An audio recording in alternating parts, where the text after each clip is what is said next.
What in the Yo, world, bro? What in the world?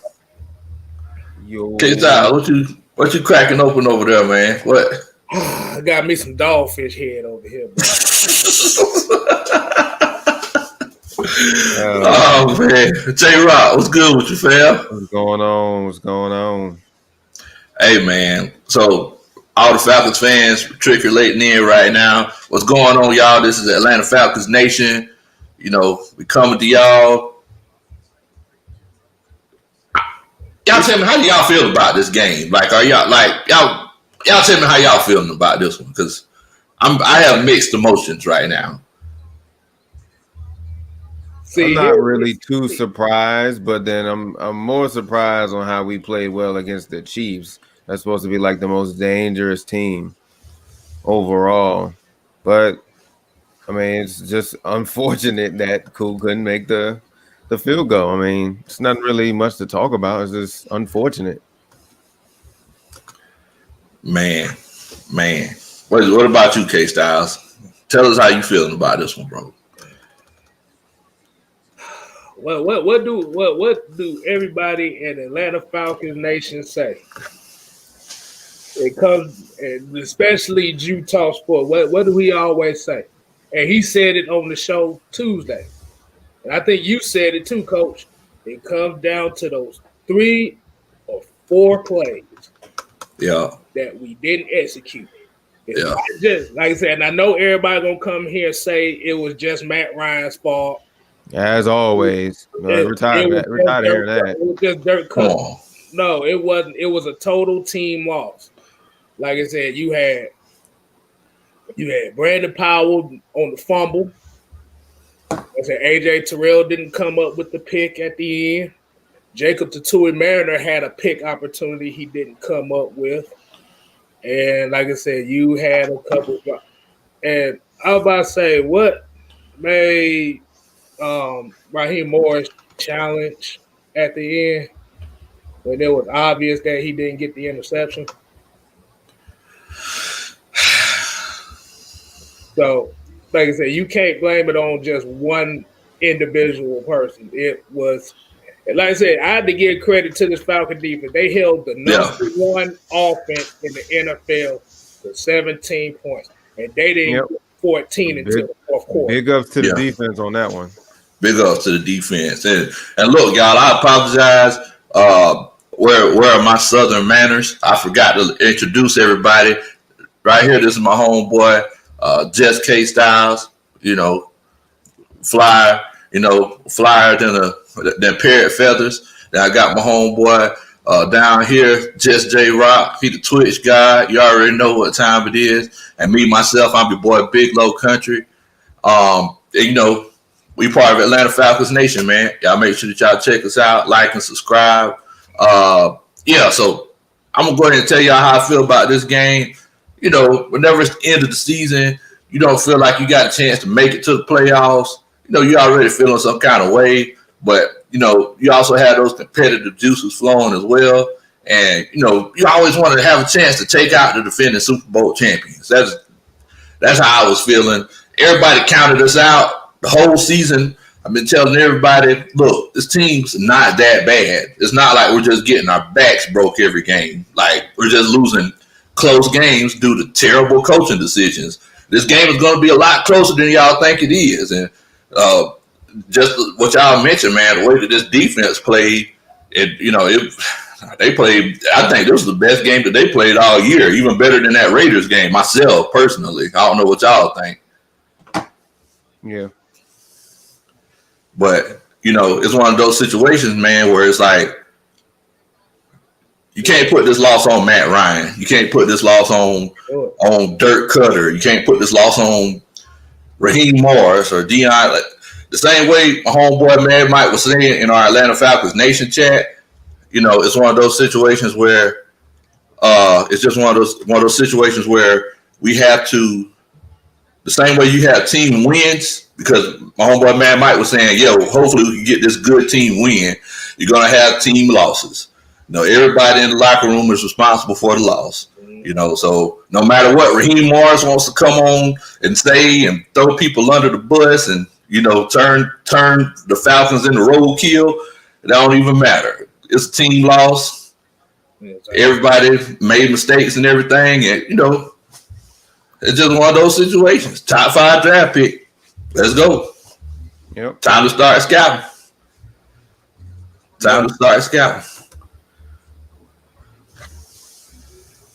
Yeah, man. Like I said, it's not about this game being rigged. It's not about curse. Like I said, we just didn't make the play we needed to make to win the game. Exactly. Like I said, there were some questionable play calls in the first quarter. Like I said, you saw maybe in that third quarter, they kind of changed the game plan up a little bit. They started getting Hayden Hurst more involved in the game, which is we've been waiting on damn near all season. All season long. But it was unfortunate that he threw the ball to Brandon Powell and he fumbled right there at the first down line, and that kind of killed that drive. So yeah, there's like different points here that we can make in the game where it was like, okay, it should have been done this way. It should have been done this way. And like I said, Kansas City, like I said, that's a schoolyard offense. So they're going to take chances, and that's how they play the game. They have to take chances. Because, let's be honest, man. It's like, the fact of the matter is that Kansas City, the boys, they made their share of mistakes too now. Like, there were some times on third, second down, Patrick Mahomes just flat out missed throws. There were drop passes, all of that. So, let's not just sit here and be like, oh, we just made mistakes. That's a beautiful thing about football, man, is that you'll go out, 2 teams playing against each other. Both teams are going to make mistakes. It's all about which team makes the least amount of mistakes. That's the biggest thing, man. That's the biggest thing. That's a good point, because it's like you can't just say, hey, yeah, we played super bad. It was like Kansas City didn't play that good neither, and they played perfect throughout this whole season. Yeah. They didn't win for no reason. Exactly. That's what I'm saying. Like, you can't just pinpoint us. Like, you gotta look at the other reasons too. Like, they didn't play that good of a game at all. Yeah, because it's like I was looking at Patrick Mahomes, man. I was like, ooh, is this, it's Patrick Mahomes. He's not looking like the same guy. I don't know what it was, and maybe it was after he tried to, be a wide receiver for a play and got picked off. I don't know if that affected him or what, but he was missing wide open throws, and like I said, receivers were dropping passes. They just weren't looking like that air raid offense that we normally see. But like I was saying on ATL and Sports Zone on Wednesday nights, we do it every Wednesday night at 8:00. Our defense is perfectly suited for that offense.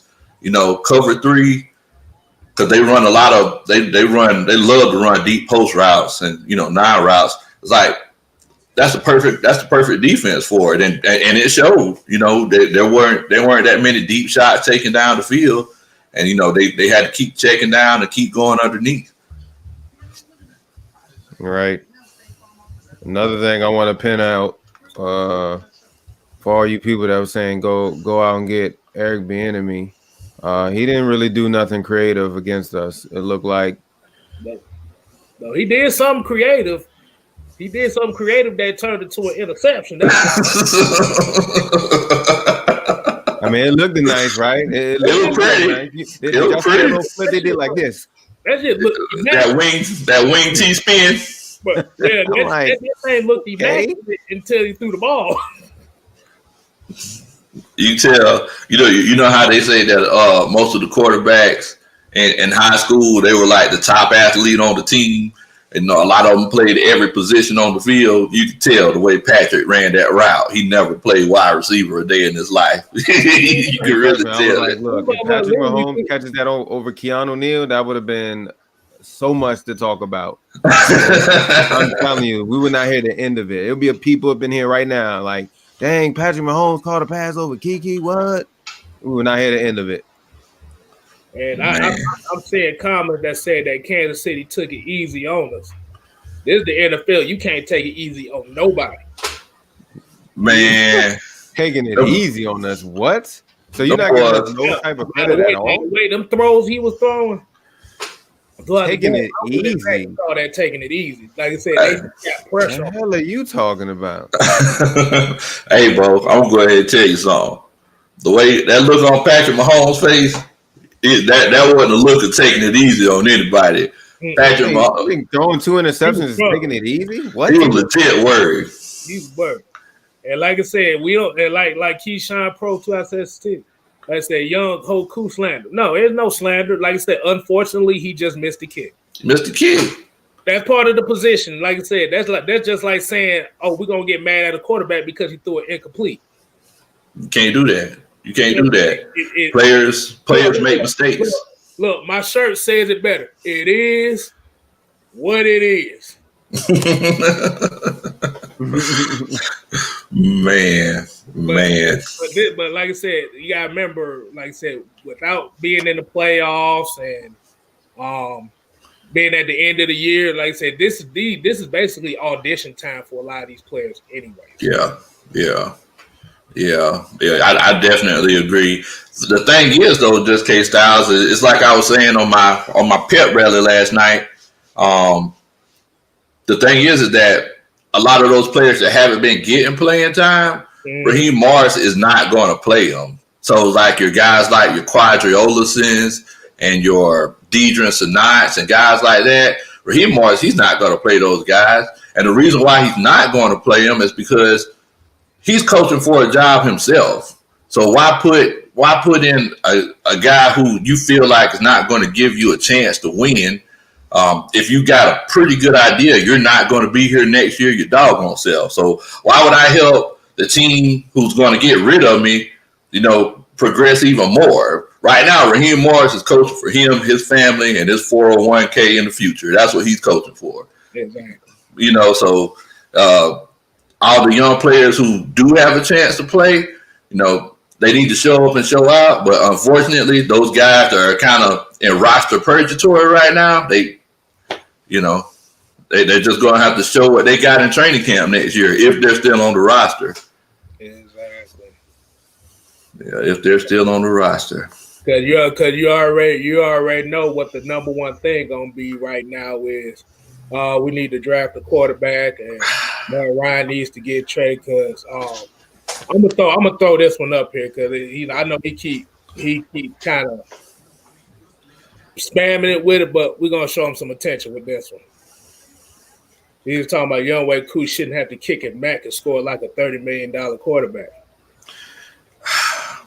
Look here, Bo. Do you know how many $30 million quarterbacks are out there, right? Carson Wentz, he hadn't scored a touchdown this week. He's a $30 million quarterback. He didn't even take a hike this week. What about Matthew Stafford? What about Matthew Stafford? Yeah. So, yeah, $30 million quarterback, that's just the rate that quarterbacks are going at right now. It's one of those. No, at that time, that was the rate is. No, exactly, because now it's 40 and 50. Yeah. Because Mahomes got 50, but that's just a special case. Lamar Jackson, if he gets a contract, it's a new contract, he's not going to get $50 million. I can guarantee you that. But you have to remember that Mahomes' contract ain't fully guaranteed. It's only guaranteed up to 5-6 years anyway. Yeah, and it's a 10-year deal. So, yeah. In the NFL, they don't care. They'll cut you. Like, a lot of times guys don't even live out their whole contracts. It's nothing like the NBA or Major League Baseball, so. But, I mean, yeah, he's legit getting $50 million a year, though, Yeah, I mean, yeah. So I will ask him this question. So who's the quarterback that would you put in that situation? Now I'm asking Adrian Seattle that question. Oh. Because we keep saying, like I said, okay, let's see. Let's say they do draft a quarterback in the first round. Okay. So he's going to sit behind Matt Ryan. So once they get rid of Matt Ryan and this guy comes in, so I'm going to ask him if he's a real Falcon fan and I always ask this question because it almost irks my nerves when I ask. is, are you going to have the patience for this guy to develop? Because this, by the way that he's saying this right here, by the time that quarterback's contract going to be up, he's going to be wanting to get rid of him because he's going to be too much money to pay if he doesn't win. So it's like I always say, man, with young quarterbacks, you got to have the right situation to be able to put these guys in. So if you have a young quarterback, you got to have a running game. You know, you got to have a offensive line that could at least do something. You got to have a defense that, you know, that won't get ran out the gym. So if you talking about getting a young quarterback, don't put him in a situation to fail. You know what I'm saying? Because, you know. I won't get this one too because I guess he tried to make he sat behind Rodgers for 4 years. You have to remember that Green Bay Packers team was already set. Exactly. So he could develop and do whatever he had to. This team is not set. Exactly. Got too many holes, and you have to change the culture. The culture has to be the number one thing. So if you bring in a new GM and he has the same exact culture, you're going to get the same exact result. It don't matter what quarterback you got in here. Because I'll use an example. Phillip Rivers. Like I said, we could talk about Phillip Rivers as well. And you could say, well, that's a different case. You have to remember, he had the number one running back, the number one tight end, and the number one defense in his time in San Diego and couldn't win. So the situation has to be right for these quarterbacks and these players to make plays and win championships. Yeah, that's true.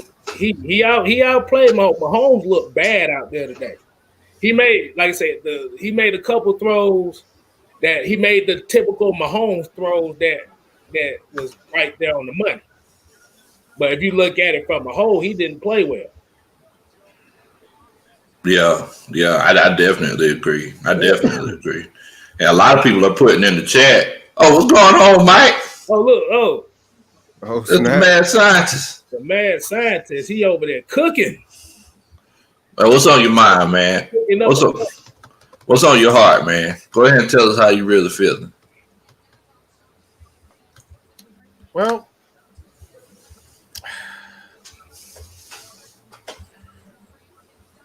I mean, I left a message and I'm just this man.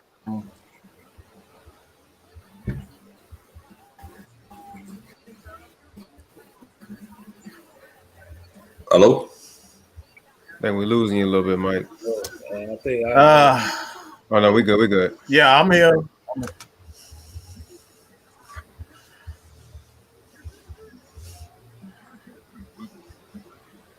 I think your silence is. Y'all hear me now? You hear me good? Yeah, you come in and out on us a little bit. Yeah. Exactly. Because I wouldn't. I'm about to say, Quentin Willis, what's going on, bro? Yeah, it was another way that we lost. We always find new ways, man. Always find new ways to do it. Okay. You know. I'm gonna have to go listen to Burt Bacharach after this damn. I mean, it's like I know a lot of people putting on Raheem Morris, and it didn't come down to us needing that timeout. But why in the world did he challenge that interception? Like, yeah, it was the mentality behind. That's what we trying to figure out. Like, it was clear he clearly didn't secure it. So I don't know what you're seeing, but we're seeing he didn't complete it. I thought he came down with it until I looked at the replay again. I was like, damn. That's why I said, man, I was like, I hope this thing don't come back and bite us in the ass. And they ended up doing it. I mean, it was a heck of a play, though. I do got to give him that.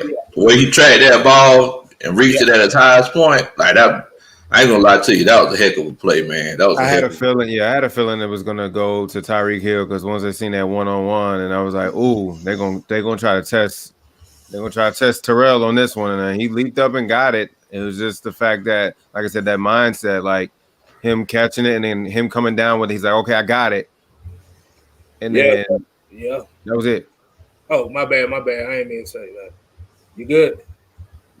Yeah. That's all. Basically, yeah, just him coming down with the ball was like really questionable because it's like he knew he was probably in bounds, but then like I don't know if it was like just excitement, like okay, I caught it, and then like okay, cool, and then didn't actually think stuff through like through the whole play and actually holding on to the ball.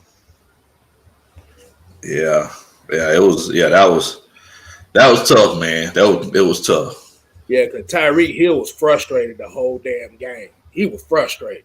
Yeah, He wasn't getting the ball like he normally is used to getting. yeah, you could definitely tell. You definitely tell. Look, man, it's like I'm gonna tell you, bro. There are not that many people that's gonna keep up with Tyreek Hill on a 1-on-1 9 route like that. Now I am gonna acknowledge the fact that he was behind him a little bit, but the way that he high pointed that ball, I mean, he tracked that ball down like he was a wide receiver, y'all. I mean, that was just a great play. Like Tyreek didn't even try to jump with him. It was just all that was thrown right in front of him. I'll tell you, Tyreek Hill ain't jumping with nobody. I seen a kid mouse Tyreek Hill one time on Facebook. You put him in a jump ball situation, he ain't jumping. Yeah. Hey, one person I want to give like a big ups to, obviously Grady Jarrett, because I think for 2 weeks in a row we seen him like if a wide receiver catches, one of those small 5-yard routes, he'll go down there and tackle them. Like he's been down the field, like hustling. Like, you know what I'm saying? Like he's done that like 2 weeks in a row now, like where I seen him like run all the way back there just to make a play. Yeah. Grady got a motor on him. Like Grady, he's gonna track. He's gonna keep playing till the whistle. That's the kind of message that you have to send. Yeah. Like those are the kind of players that you want, man. Those are the kind of players that you want.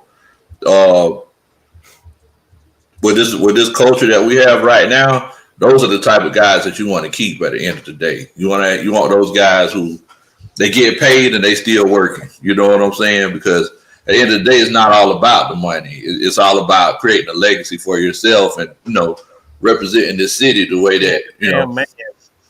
Exactly. It's about being a man. It's all about being a man when it all comes down to it. What I saw today is to pretty much the entire 13 year, with the exception of 2016 with Matt Ryan, that everybody in coaching, defense, special teams, everybody lets him down when it all comes down to it. He does everything by himself. It's the Julio Matt Ryan show, and that's pretty much it, man.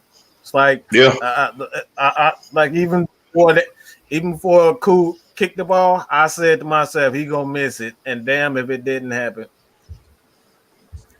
That's like when it comes down to it, man. It ain't nothing more that you can do. You just got to change the culture, man.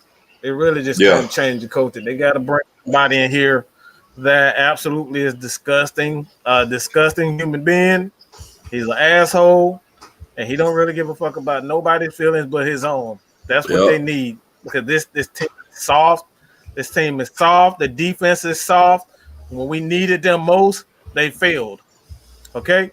They failed. I don't give a damn how much they played for 3 quarters and how much, even if it's 3/4 or 3/8 or whatever, goddamn. You know what I'm saying? It don't matter. If they played for 13 minutes, 15 minutes, that wasn't good enough. They failed when we needed them most. Again, problem. That's the biggest problem with this team. When we need someone to step up outside of Matt Ryan, this team fails.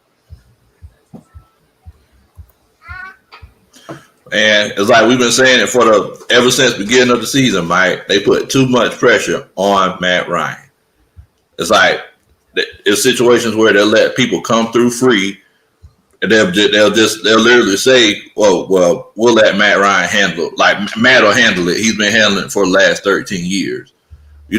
Matt makes mistakes, but they put too much pressure on Matt Ryan. And the way that he played in this fourth quarter, moving forward, like you got to give the man his credit, man. Jew, what's going on, fam? What up, Jew? Talk. What up, man? What? What's good with you, fam? Tell us how you feeling about this game, man. Really, this is like a sitcom. It's funny because like they showed it early in the game. I don't know if you guys seen it, where they were showing like we've lost 6 games where it come down to the one possession. This season we was 0-6 and the Chiefs were 7-0. Like K Styles know what I say on the Heavy Hitter Show every Tuesday night. It always come down to a handful of plays that cost you the game. Look, he got the fingers up. 3 plays. 4. Yeah, a couple plays. Like AJ Terrell, if he makes that interception and actually holds on to the ball, you know, that could have easily been ball game right there. Right. On the next play, they score a touchdown. But it's just like what happened today is just been like the story of this season, the 2020 season for this 2020 Atlanta Falcons team. Every single game, something goes wrong. Whether we throw an interception, whether we miss a game-winning field goal, and like it's just ironic that the most clutch, like he's been clutch this year. He hadn't missed hardly no field goals. Younghoe Koo, for him to miss that field goal just explains, you know, this season. He's a Pro Bowler this year, and he missed what was a 20-some yarder? What was the field goal? I don't even remember. 20-some yard field goal. 40. I think it was like 43 or 40 something.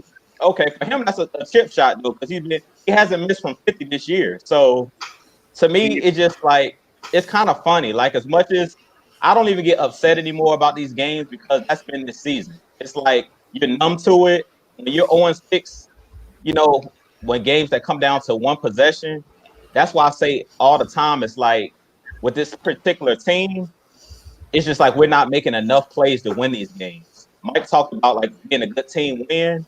A lot of these losses, somebody's making a bonehead play, making a bonehead decision, or the ball is just not bouncing our way. And in this instance, to me, the defense played very well today. The offense played pretty well. It just was like it came down to those 1 or 2 plays that we didn't make, and that cost us the game. You know what I'm saying? So that's why I say with this team, it's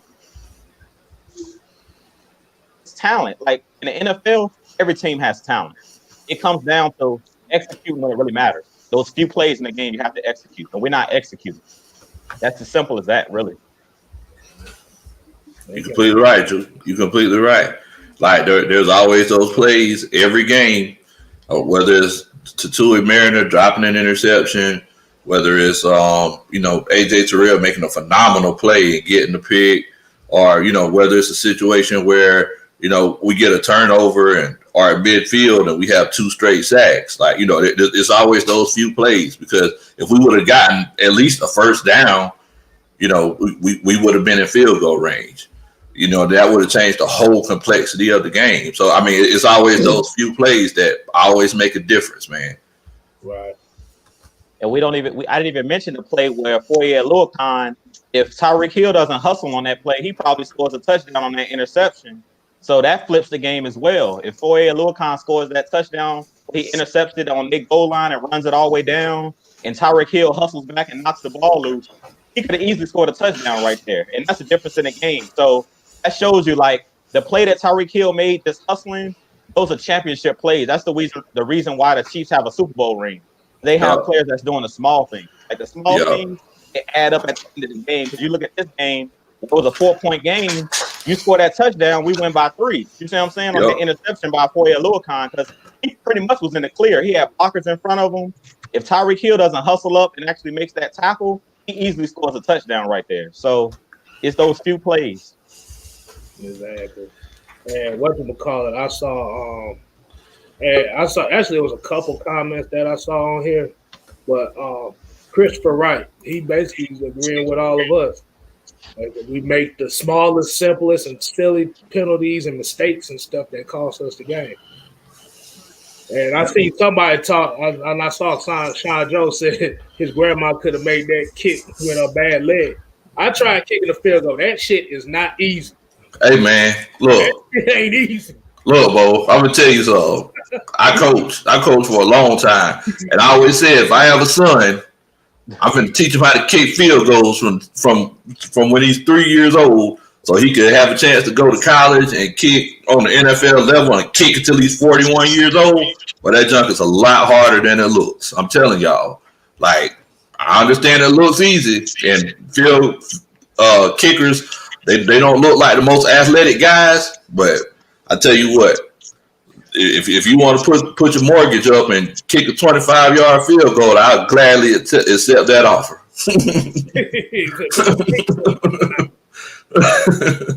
For 30 yards, put pink slips up for 30 yards. Man, boy, yeah, that's a lot harder than it looks, man. Exactly. But he said we've been saying the same thing all season, no change, still losing. But that lets you know it's the culture.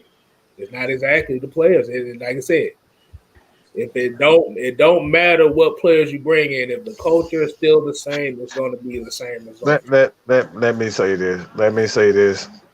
This is the reason why we got to get rid of Dirk Cutter. We got to clean this entire coaching staff, because we saw exactly everything that we've been complaining about all year.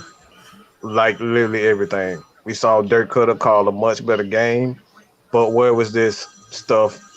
All 14 games. We played 14, 15 games, and now he wants to start getting the ball to really on those short crossing routes, so he can use his athleticism, his ability to to run after the catch. You saw him giving the ball to Hayden Hurst in those seam routes, which we've been complaining about all year. He used the running backs out of the backfield, and they had a good game plan. The offense, like even Ito Smith. I thought there was an incredibly idiotic decision to take him out of the game while he was absolutely hot.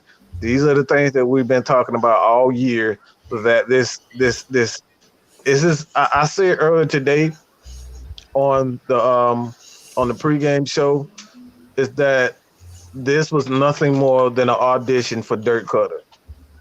It was nothing more. He don't give a fuck about. I don't know if it was Lowe who said this, but he don't give a fuck about none of these players. He don't give a fuck about none of these players right now.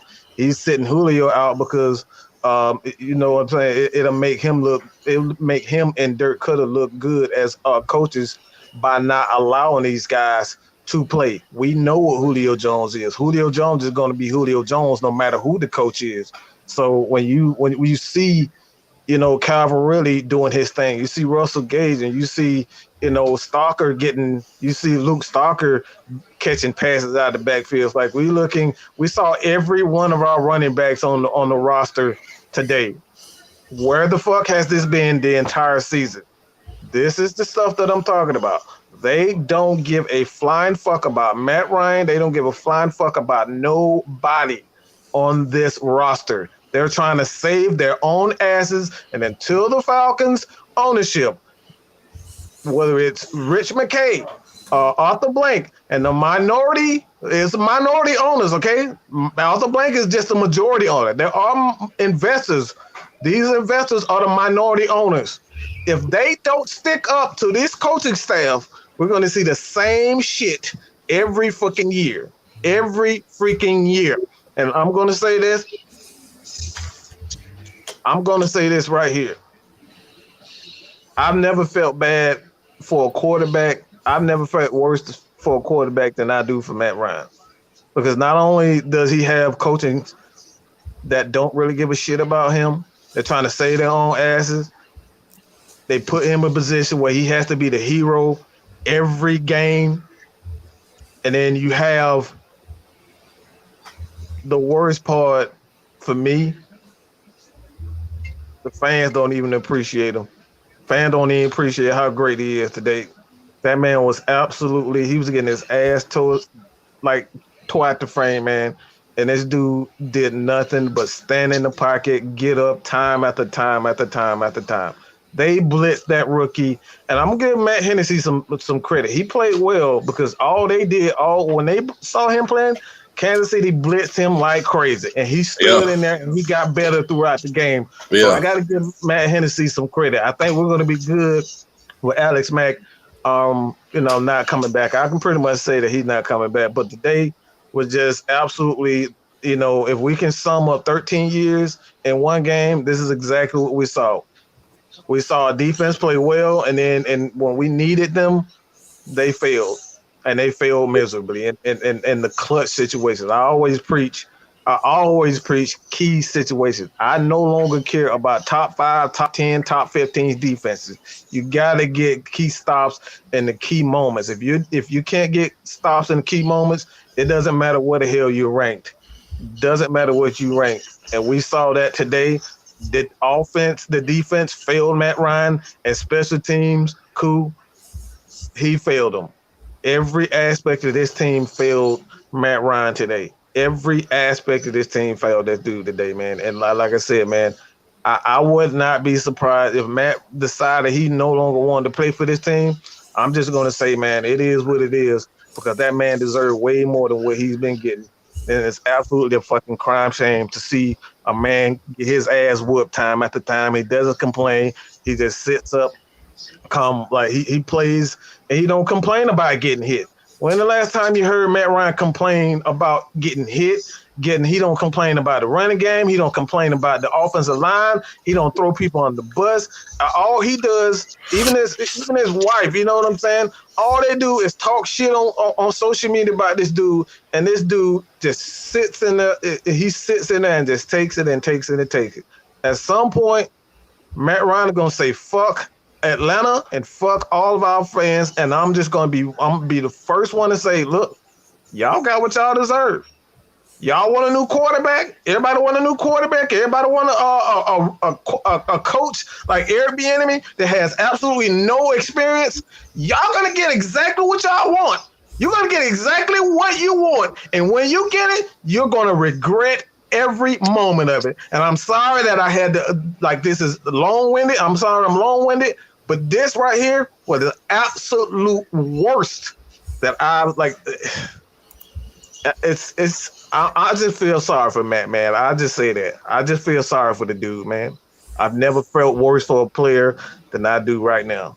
He deserved more than this. Hey, I'm about to say, if they get rid of Matt Ryan, I guarantee the city of Atlanta gonna throw a parade like they won the World Series or something. Hey, man, they will. Look. I'm gonna say this too, man. It's not a huge demographic of people. As far as the fans, we still got fans. I say about 30% of the people just really want Matt gone. All right, 30% of the Falcons fans want him gone.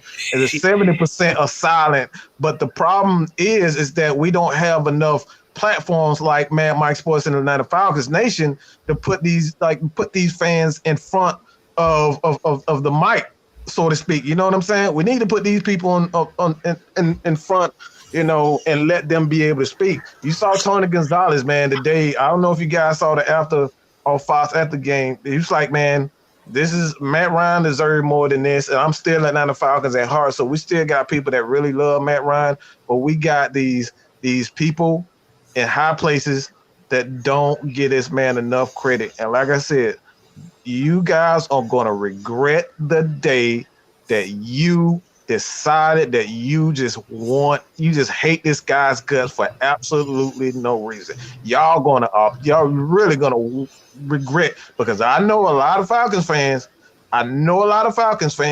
Remember the days of Chris Miller, Jeff George. You know what I'm saying? Like, I know you don't want to remember those games. Remember those quarterbacks. Joey Harrington, Byron Leftwich. It's been so many horrible quarterbacks. Bro, I want to maximize this guy's ability, and we can still do that. If Tom Brady old ass can do it, don't tell me that Matt Ryan can't. And the thing is that most of the people all of these people who always talk about get rid of Matt Ryan and everything, like they don't know football from a baseball.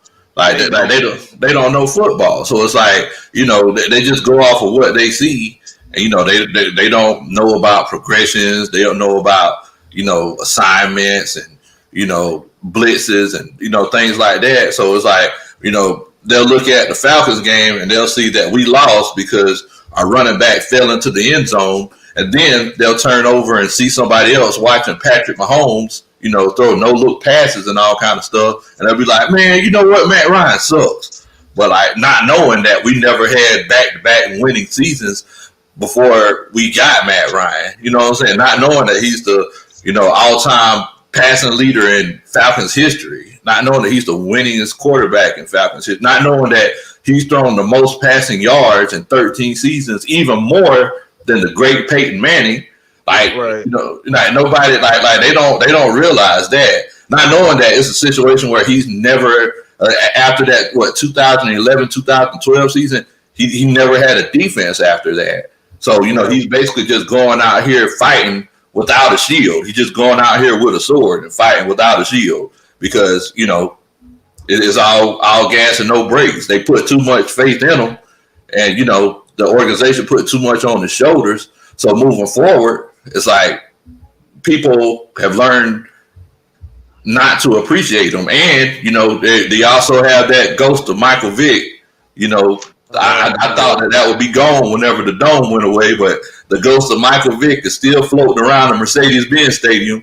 Even after Koo still has his number, the ghost of Michael Vick is still floating. And, we have like all of these, let's be honest, like all these middle-aged African-American, fans who were here when Vick was, at the prime of his career, and they want to compare him. They have two different skill sets. You see what I'm saying? So it's like, Matt Ryan, he's not gonna lead the league in rushing for quarterbacks. He's not gonna, break off 50-yard touchdown runs. But he can read the defense and he can make good decisions and retriculate the ball down the field. So it's like, let's not compare two people who aren't the same. Exactly. Hey, I want to hit on this comment right here. This is Daniel N. I don't know if y'all seen it, but he was saying it's all fun and games until we trade Matt Ryan to the 49ers or Colts only to see him hoist the Lombardi 8th. Yeah. You're gonna get exactly what you deserve. You're gonna get exactly what you deserve. I know Drew got something to say. Drew heat over there. I can see him heat. Hey, I got my Matt Ryan jersey on, so y'all know what time it is. Exactly.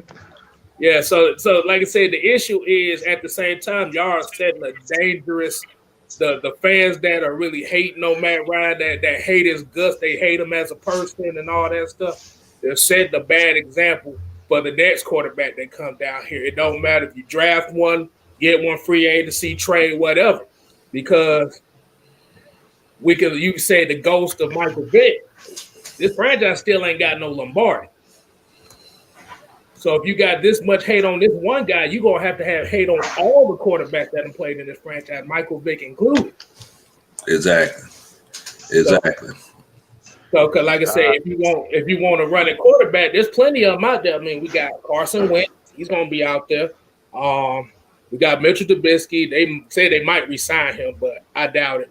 And then you bring in a rookie quarterback to this situation where you got fans that are ready to turn their back on you after 2 games. And I know because I talked to a few people that are like that. They said, I literally had somebody tell me the quarterback has 3 games. If he don't do good in 3 games, I want him gone. Who in the world said that? Man, I'm not gonna throw the name out there, but the thing is, I want to know who it is. Like, it's one of my coworkers. I ain't gonna throw a name out there. Oh, okay, all right, yeah. Man, look. But the thing I give players 3 years, bro. I give players 3 years. My bad. I just give players 3 years.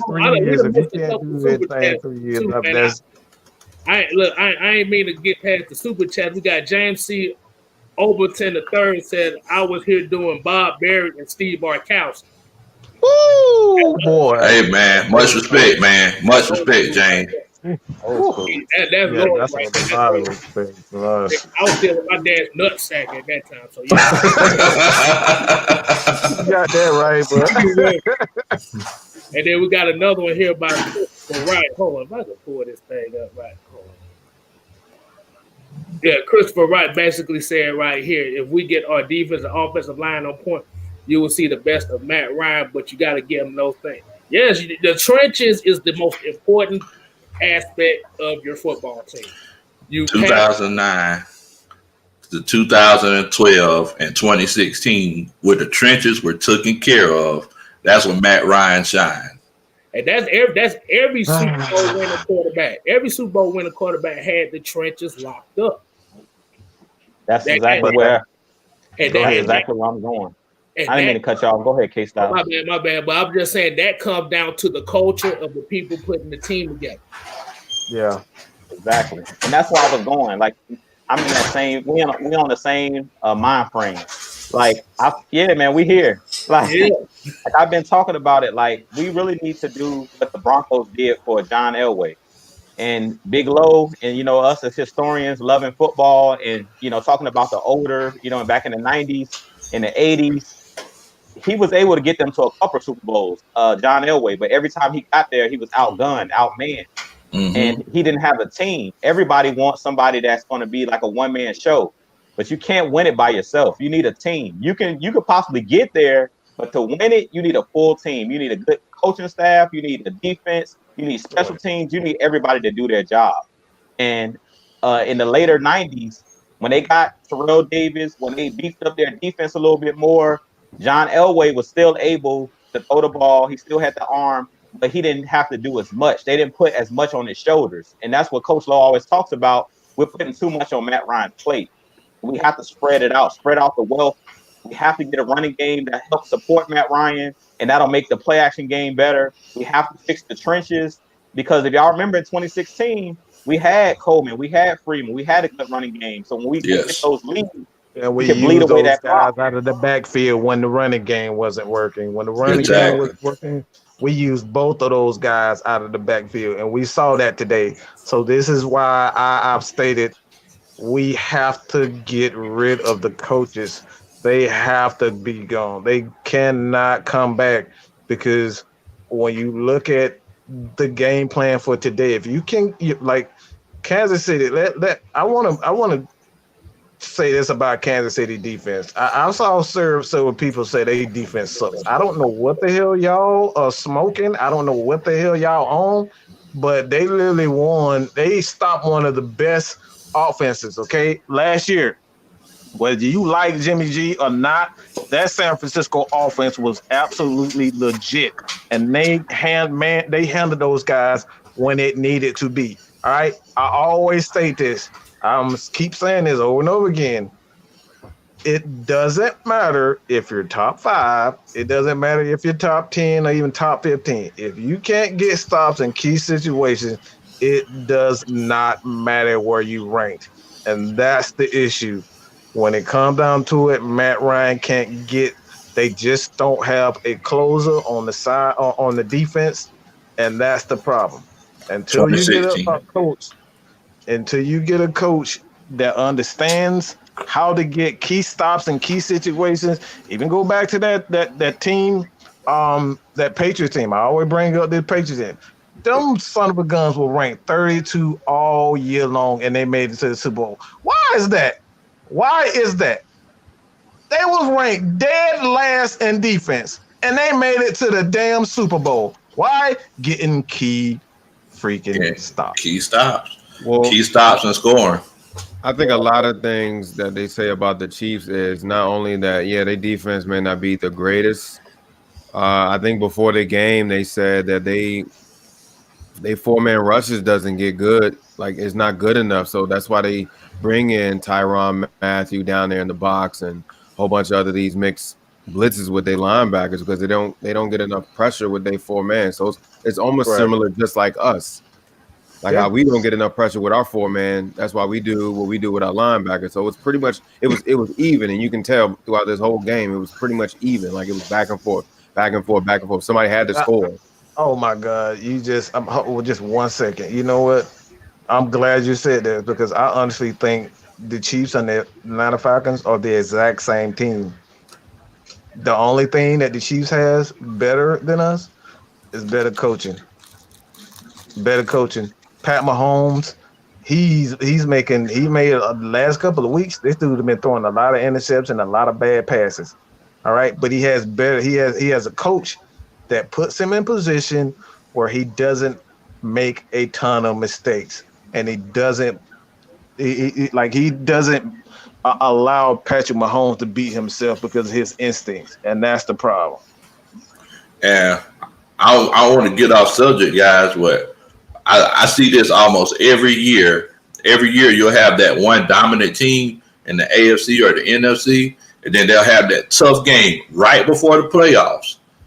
And then going into the playoffs, the team that they're playing against, they'll actually look back at that film and see what that team did that was successful to slow them down. And it almost happens almost every year. Like the Patriots last year, whenever Tennessee put them out, it almost happens every year. Y'all look out. I don't think Chiefs going back to the Super Bowl. That's what I was saying the week before, saying that like that Chargers game, the Bucks game was a test. With all those weapons that all these teams had or have right now, like that was a test. And it started with that Chargers game. So I think we matched up pretty well with Kansas City. It was just, like I said, it came down to the wire. It's just key plays. That's all. Rain, come on, Mike. What? Come on, Mike. What? All right. Come on, what? Yeah, because you don't know what the hell you talking about. You don't know what the hell you talking about. I know what I'm talking about. I'm greatness, okay? What happened? You shut your ass up. Oh, I was about to say a while back ago, the guy that said Mike was the dumbest Falcon fan of all time is in this chat too. So I recognize that name, but we know energy. So well, have y'all ever heard the phrase that hurt people? Yeah. Oh, yeah. Dumb people call other dumb people dumb because they think they're smart, but they're actually dumb. So I ain't calling you dumb, bro. I ain't calling you dumb, but I'm just making an observation. I ain't calling you dumb. Thank you so much for watching. Make sure you like and subscribe. I ain't calling you dumb. I'm just saying. Sometimes we think people are dumb, but we're actually dumb ourselves. That's all I'm saying. I'm calling his ass dumb. He ain't got to, but I will. I see a lot of people in the comments are carving up Kendall Sheffield. Like, honestly, I give him a so-so grade for the day because, I'm going to give him a lot of credit for actually taking the job of covering Kelsey. That first batted ball was really good. Like, he jammed him. He did good. Yeah, he's a small guy and Kelsey's a big guy. So what do you guys expect to happen, honestly? You really think he's going to actually shut down Kelsey? Like, come on now, really? Y'all not going to bash Kendall Sheffield. Like, at least give him some props or at least have some confidence of taking up for somebody like a top tight end in the league right now. Like, what? That's crazy. Yeah. I don't know if y'all noticed, but so on that first play, whenever they ran that 9 route to Tyreek Hill, it was man coverage 1-on-1. AJ Terrell made a heck of a play, dropped the interception. But I don't know if y'all noticed, but they came back about 3 plays later. They recognized that man coverage, and then they ran that post route to Demarcus Robinson. But the thing is that a couple plays before that, like they were going at Sheffield like it wasn't nothing. They were taking this lunch, but he was holding his own. It ain't like he was just getting his jaws burnt off. He was definitely holding his own. He was definitely holding his own. But that's what you want as a player, man. Like, you can't save everybody as a coach. You players got to learn how to save themselves and learn to compete. And that's why, that's the most frustrating thing about this coaching staff. They tend to go away to protect their players. Sometimes you got to just sit there, play like last week. Don't get AJ no help. Just let him go one-on-one with the best. And if he is one of the best young corners in the league, you know what I'm saying? Like, he's going to have to take his lumps. Don't save her. She don't want to be saved. Yeah, man. I agree with you, Mike. And I think that this season, really, all these young guys that are playing right now, we're going to see the dividends. We're going to reap the dividends next year. Like, all these guys that are taking their lumps now, they're just only getting better. Like one thing I can say about this defense is over this season, we've seen this team get better.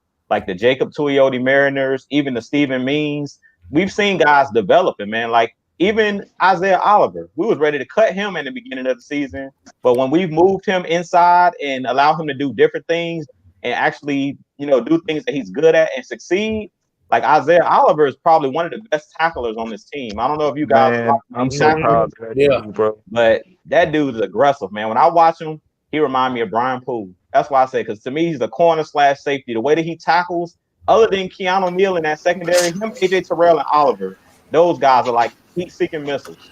Great tacklers, physical at the point of attack. And I'm just proud of how these guys are developing, because most players, if they struggle how Isaiah Oliver struggled, usually they'll just kind of like give up, keep their head down, and they won't even like. It seems like he got better from that. Like you say, he took his lumps early, and when they actually put him in a position where he could succeed, we're seeing the best out of this dude. So I think we're gonna reap the dividends next year with a lot of these young guys that are playing right now. Taking their lumps.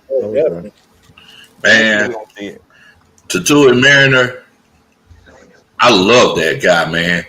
What is he like? 270, like 280.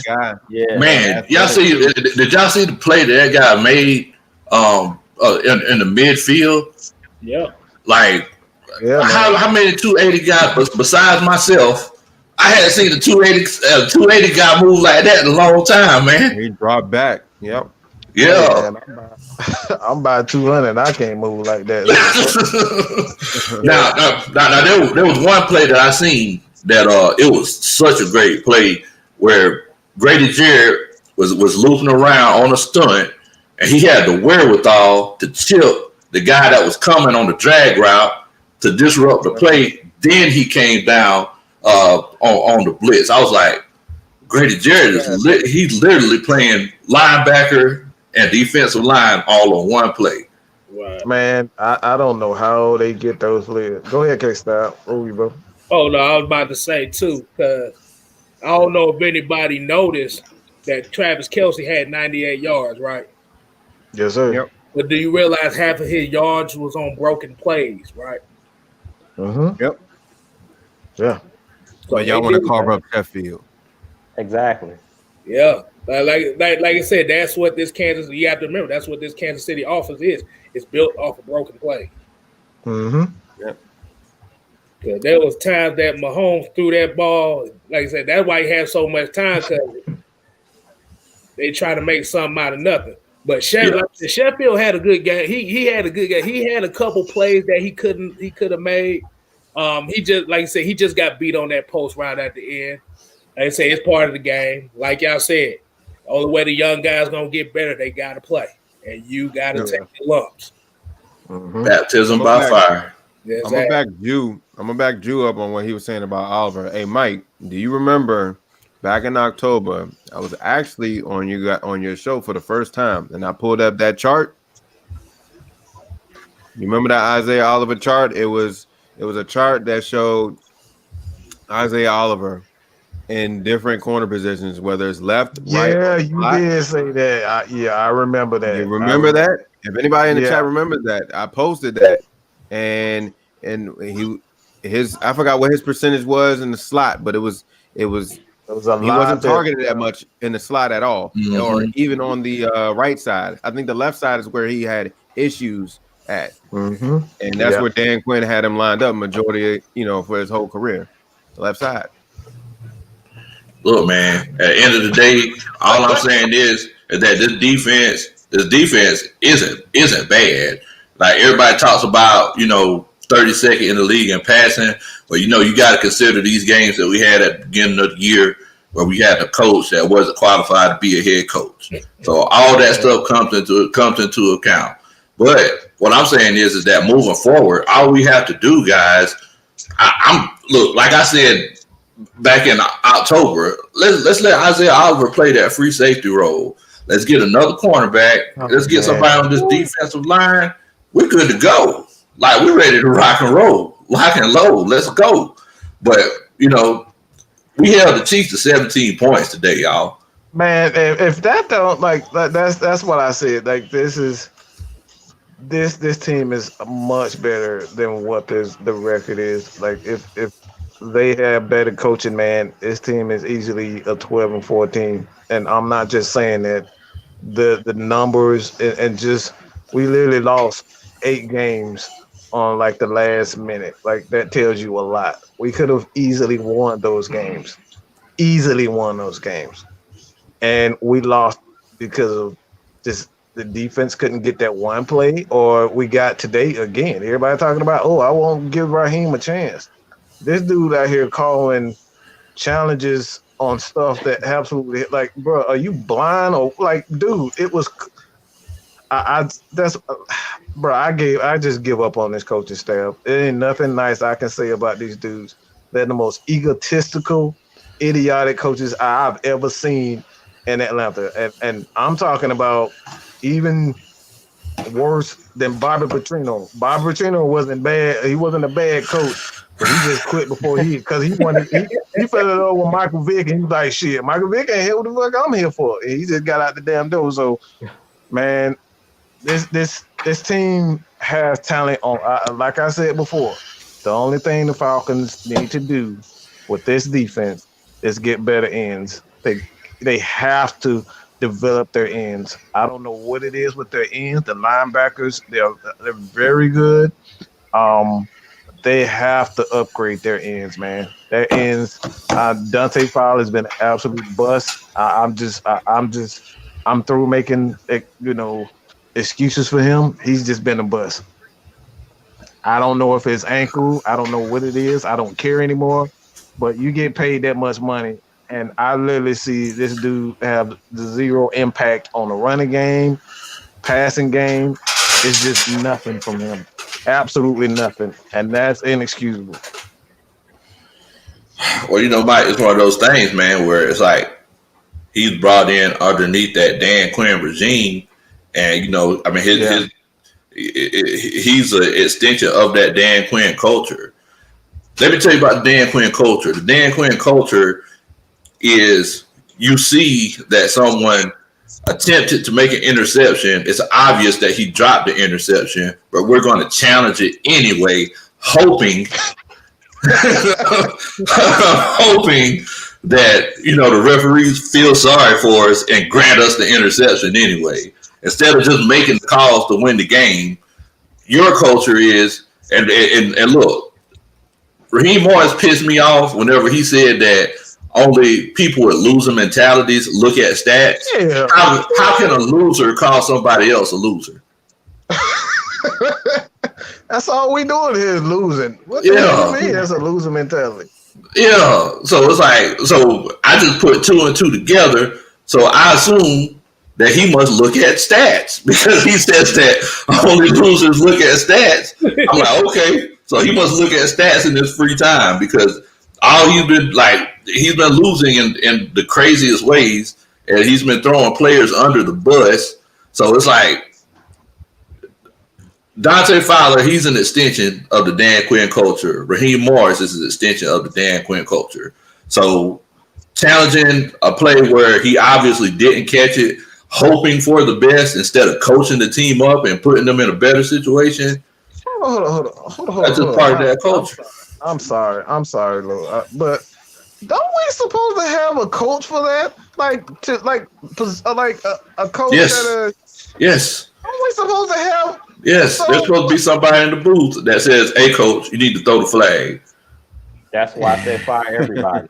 That's why I said everybody got to go. Fire everybody because somebody called down to Raheem Morris and said throw a red flag for what? I have no reason. I don't even. My 5-year-old look like, why are they throwing a red flag out here? Like, we see he clearly dropped it when he hit the ground. Like, how many times have we went over this with Dez Bryant? It was a catch, was a drop. Like we've seen this for years and years and years. When you hit the ground, you have to maintain possession. So, I mean, whoever told him to even let's look at that again. We clearly seen it. AJ Terrell looked like, why are we challenging this? He was looking like, what are y'all doing? Exactly. So AJ Terrell, like, come on, coach. I ain't kidding. Flag up now. So basically, what you say is this is a cookie cutter regime, right? Yeah. And then what Raheem Morris probably did, because Dan Quinn been making all these excuses all this time. He probably gonna come to the press conference. He's probably gonna say, "Oh, my bad, y'all. The flag just fell out of my pocket. I'm sorry. I didn't really throw it." Like, come on, man. It was Matt Ryan's fault. Matt Ryan's fault. Yeah. Like, come on. I about to say we have the perfect picture for this. Man.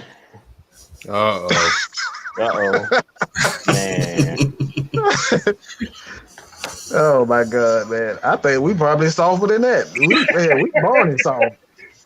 Hey, we softer than that. If I see that six defense one more time on 3rd and long, if I see that 6 defense one more time on a 3rd and long, oh my God! No, hey, hey, Drew, I renamed that defense. That's gonna be the only fans defense because it's wide open.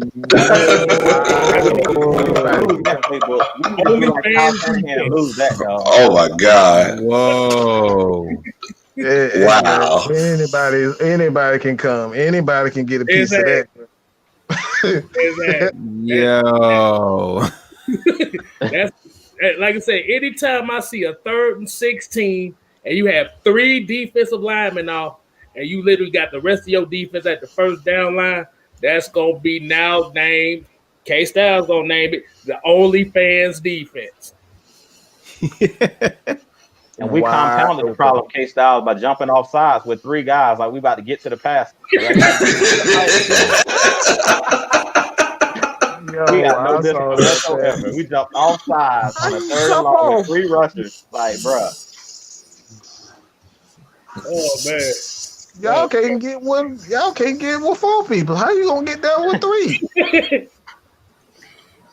Hold on. Where? Yeah. Y'all keep going. I think I found another picture.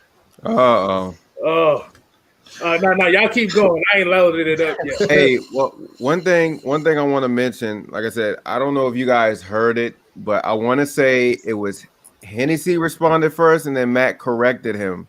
It was the play where somebody motioned, and Matt Hennessy was like, 49 has a mic, and Matt's like, no, the safety has the mic, or something like that. And then you can see Hennessy, like, he looks up and he's like, damn it. He's like, you can hear it. If you're watching the game, you can actually hear it. He's like, hey, Matt's like, no, the safety has the mic. And then Hennessy's like, so you can tell Hennessy was nervous, and you can tell he was kind of, because the blitz was coming. That's how you learn, though. That's how you learn. He played better towards the end of the game. He got much better towards the end of the game. So I think he has a bright future at center, man. I really enjoyed it. Like, even the running game got much better. Yeah, at the beginning, much better. Yeah, at the beginning, like, I seen him at the second level a couple of times. I was sitting there thinking, I was like, well, I mean, it's a running game. Like, whenever we do run, the same 3 inside running plays, is it a situation where Alex Mack's not getting to that second level the way that he should, or because I mean, I've seen that. I've definitely seen that regression. Like, he's definitely regressed. Alex Mack is not players. He's definitely not the same player, especially in pass protection. I'm just going to be real. He's just not the same. Yeah. And, I won't necessarily say sad to see him go. Like, some players' careers just come to an end, and his career is coming to an end. Yeah. No, players come and go, man. Players come and go. Yeah, he's been in the game a long time. Like I said, eventually, once you get older, the game just get too fast for him. It's eventually that. Man. But I will say, I know when I was growing up, I played a lot of Pokemon. I watched Pokemon a lot, right? So what we say was this regime's problem was they have no identity. Yeah. I found the perfect no identity, and I think they no. You better not do that. I knew you was gonna do that. God. Hey, man. That is perfect. Ditto he had no defense. Ditto had no defense, man. Hey, bro, like I said, if you have no idea, hey, Ditto had no moves. He had no No idea. nothing. He was whatever. No identity. It's whatever. That's perfect. Man. With the ham, no burger, peanut butter, no jelly. We keep saying the same shit. I think it's just for us. We just tired of saying the same thing every week. I just need to see better coaching, man. Like I've Yeah. never seen worse coaching than I've seen this year. And like I said, man, it's not. It's I've had to say this time and time again. It's not so much that I'm like, oh, everybody, man, you don't want to give Matt Ryan any like. Matt Ryan does make bad mistakes, but when you have a shitty game plan, it's like why are you consistently putting these players in position to look average? You know what I'm saying? You put them in position to succeed. Matt Ryan is not a deep ball thrower anymore. We need to understand that. He needs to get the ball out of his hands. He needs to play a lot like Drew Brees in his career. That's where he is right now. You can still win championships. If they can go 12-4, 13-3, you know, the Saints with Drew Brees who can't throw the ball down the field 20 yards. Don't tell me that Matt Ryan needs to go as he needs to be gone, because there's so many teams, Indianapolis, there's so many teams that would love to have Matt Ryan. They have everything on as a team, you know, just from a team aspect. They have everything except for a quarterback. That's it. They're only missing a Matt Ryan. So don't tell me that Matt Ryan can't do what Drew Brees can do. Drew Brees ain't doing nothing. All he's doing is throwing those 5 to 10 yard routes. But he's killing it. That's it. Yeah, because they changed the entire culture of their franchise. But they realized that, okay, you throwing 50,045 a season, but like I said, you're putting more strain on yourself. So let's go ahead and let's shore this defense up. Let's get this running game on point. And like I said, we're not going to rely on you to throw those 40 to 50 passes every game. And It's now, the same thing. and then, like I said, now that you cut those passes down in half, now that leaves less opportunities for the defense to get hit on. Right. Exactly. I was just going in the same vein. K-Styles, like if you see what Pittsburgh is doing with Big Ben, we know Big Ben took a lot of big hits early in his career. Yeah. He would hold on to the football and try to throw the deep ball with AB and the guys that he had there. But Mike Tomlin, they changed the whole offense, and now it's basically get the ball out your hand as fast as possible. Within 2 to 3 seconds, get that ball out. He can barely throw the ball downfield now. Like Big Ben used to have a monster arm. Like he can't throw the deep ball consistently. He had elbow surgery. Last year he had elbow surgery. So at this point, it's like you have to work with what you got. And that's what the Falcons are not doing. It's like we're putting our guys in bad situations. It's like sending Dirk Cutter, like you said, to the Saints and saying, okay, we want you to throw the deep ball, Drew Brees. That's not what he does well. And we've been doing that all season, putting players in bad positions. And when you do that, you're not going to succeed. Like we've seen today, when you get Todd Gurley out on that swing pass early in the game, that's one of his strengths is being a receiver. Oh, man.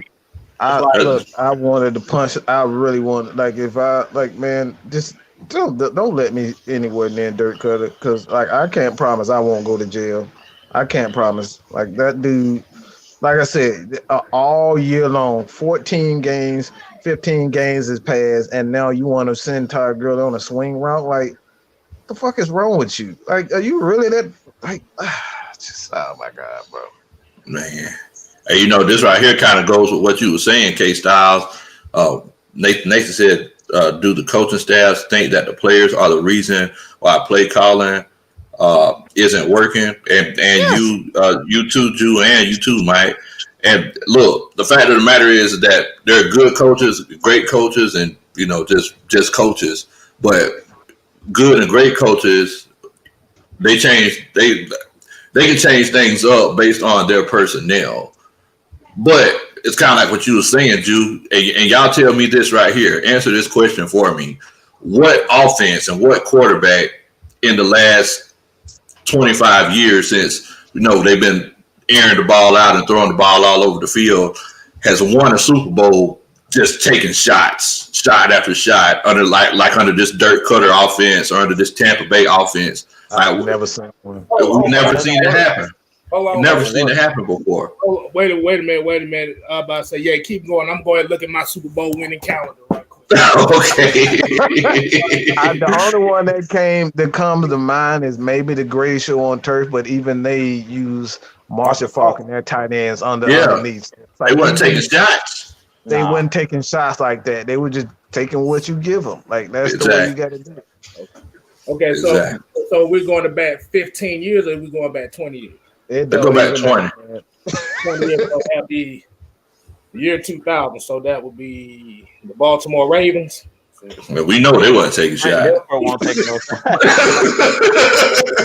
Defense was taking no shots. The only shots Trent Dilfer was taking was some alcohol shots. At the bar. Shots on the field. He was taking shots out the game, maybe, but not on the field. Okay, let's see. The Baltimore Ravens, no. The Patriots, no. Tampa, no. Patriots, no. Patriots, no.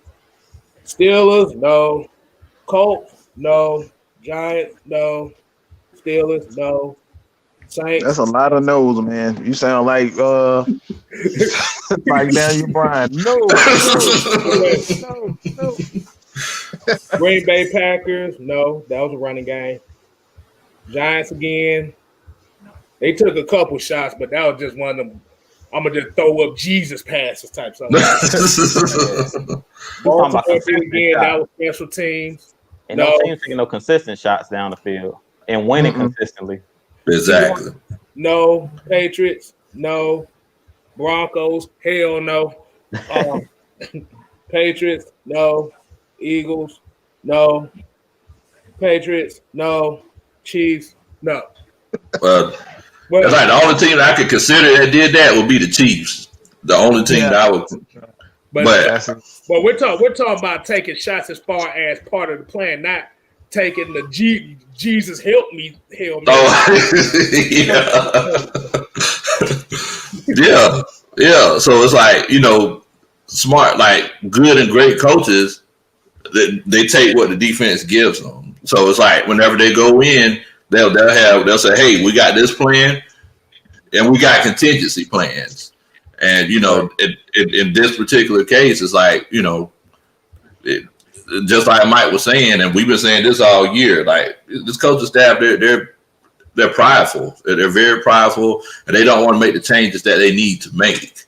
So it's like it puts Matt in a tough position because it's like, well, now Matt's just trying to make plays. Everybody's talking about he was holding the ball. Matt did hold the ball, but Matt was trying to make plays at the same time. Like he should have thrown some of those passes away, but he's like, well, dang, where am I going to get a chance to let it go? Like, no, you remember when I said, I kept telling you, I kept saying over and over again, we was having this debate.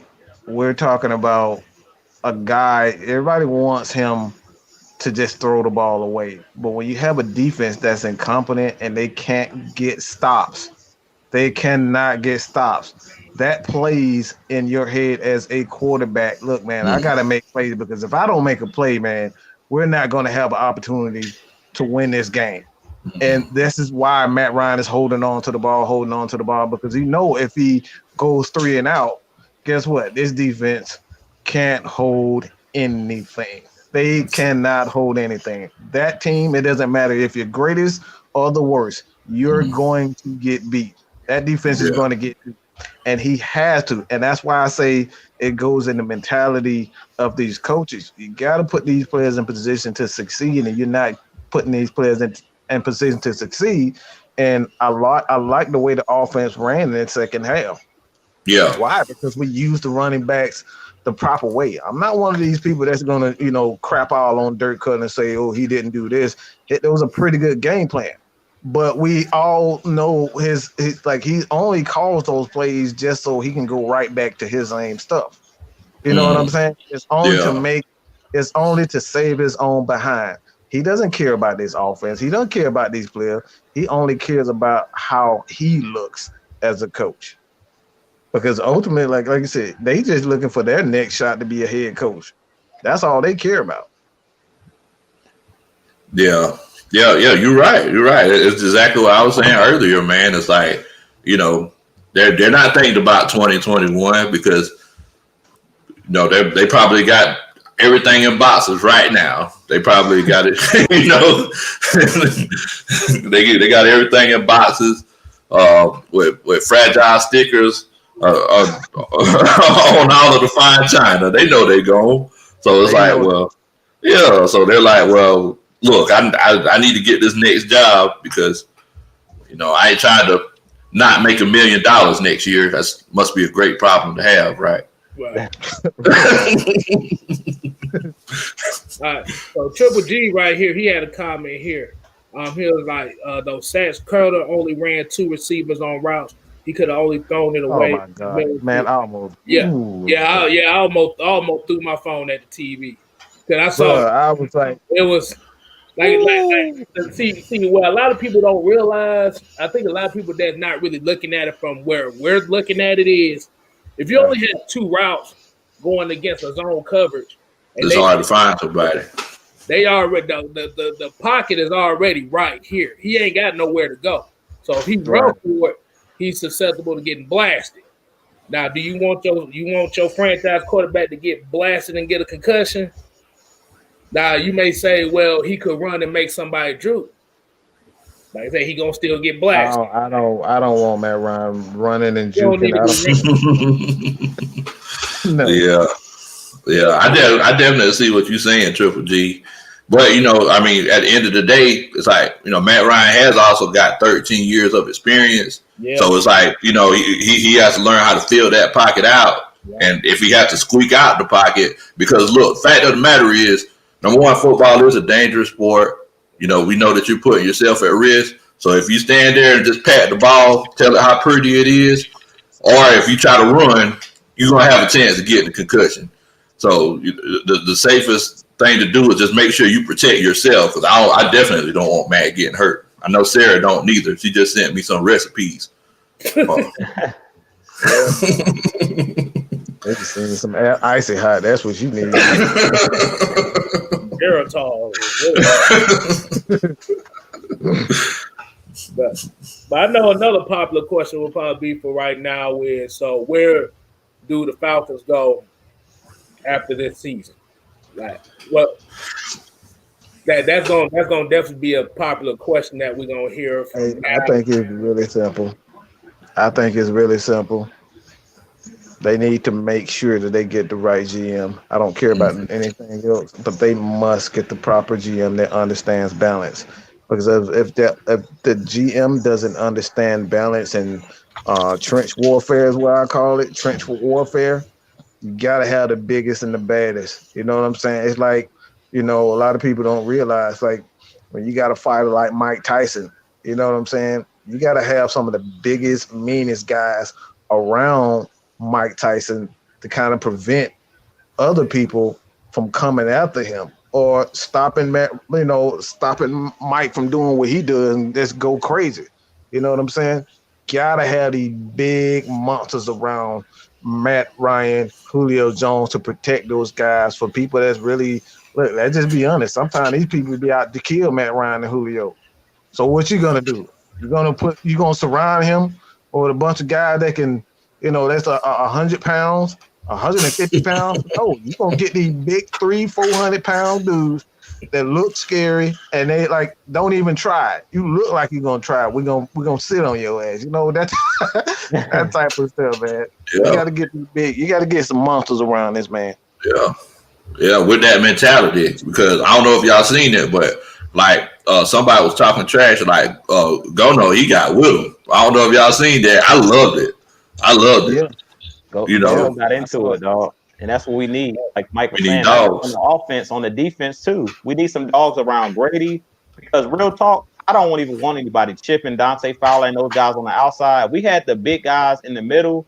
We wouldn't even have to worry about. Like, I don't know if you guys seen when they were running at that 2-4 defense, like Deion Jones, Foye Oluokun, when they were getting up to the T4 defense. Like, I hate when those guys get to the second level on the offensive line, second level, because our linebackers are already little. So you need those big guys up front that's going to keep those guys clean. And that's the biggest issue I see with the Falcons. Like on defense, we need to get bigger on the defensive line, period. Like John Kaminsky needs to be a defensive end. We need to get some real big, I'm talking Oh, about that 300. dude was playing his behind off to be Yeah, so man. small. Oh my God, I was so Dan proud of Quinn, him. man. Dan Quinn with this whole NASCAR package.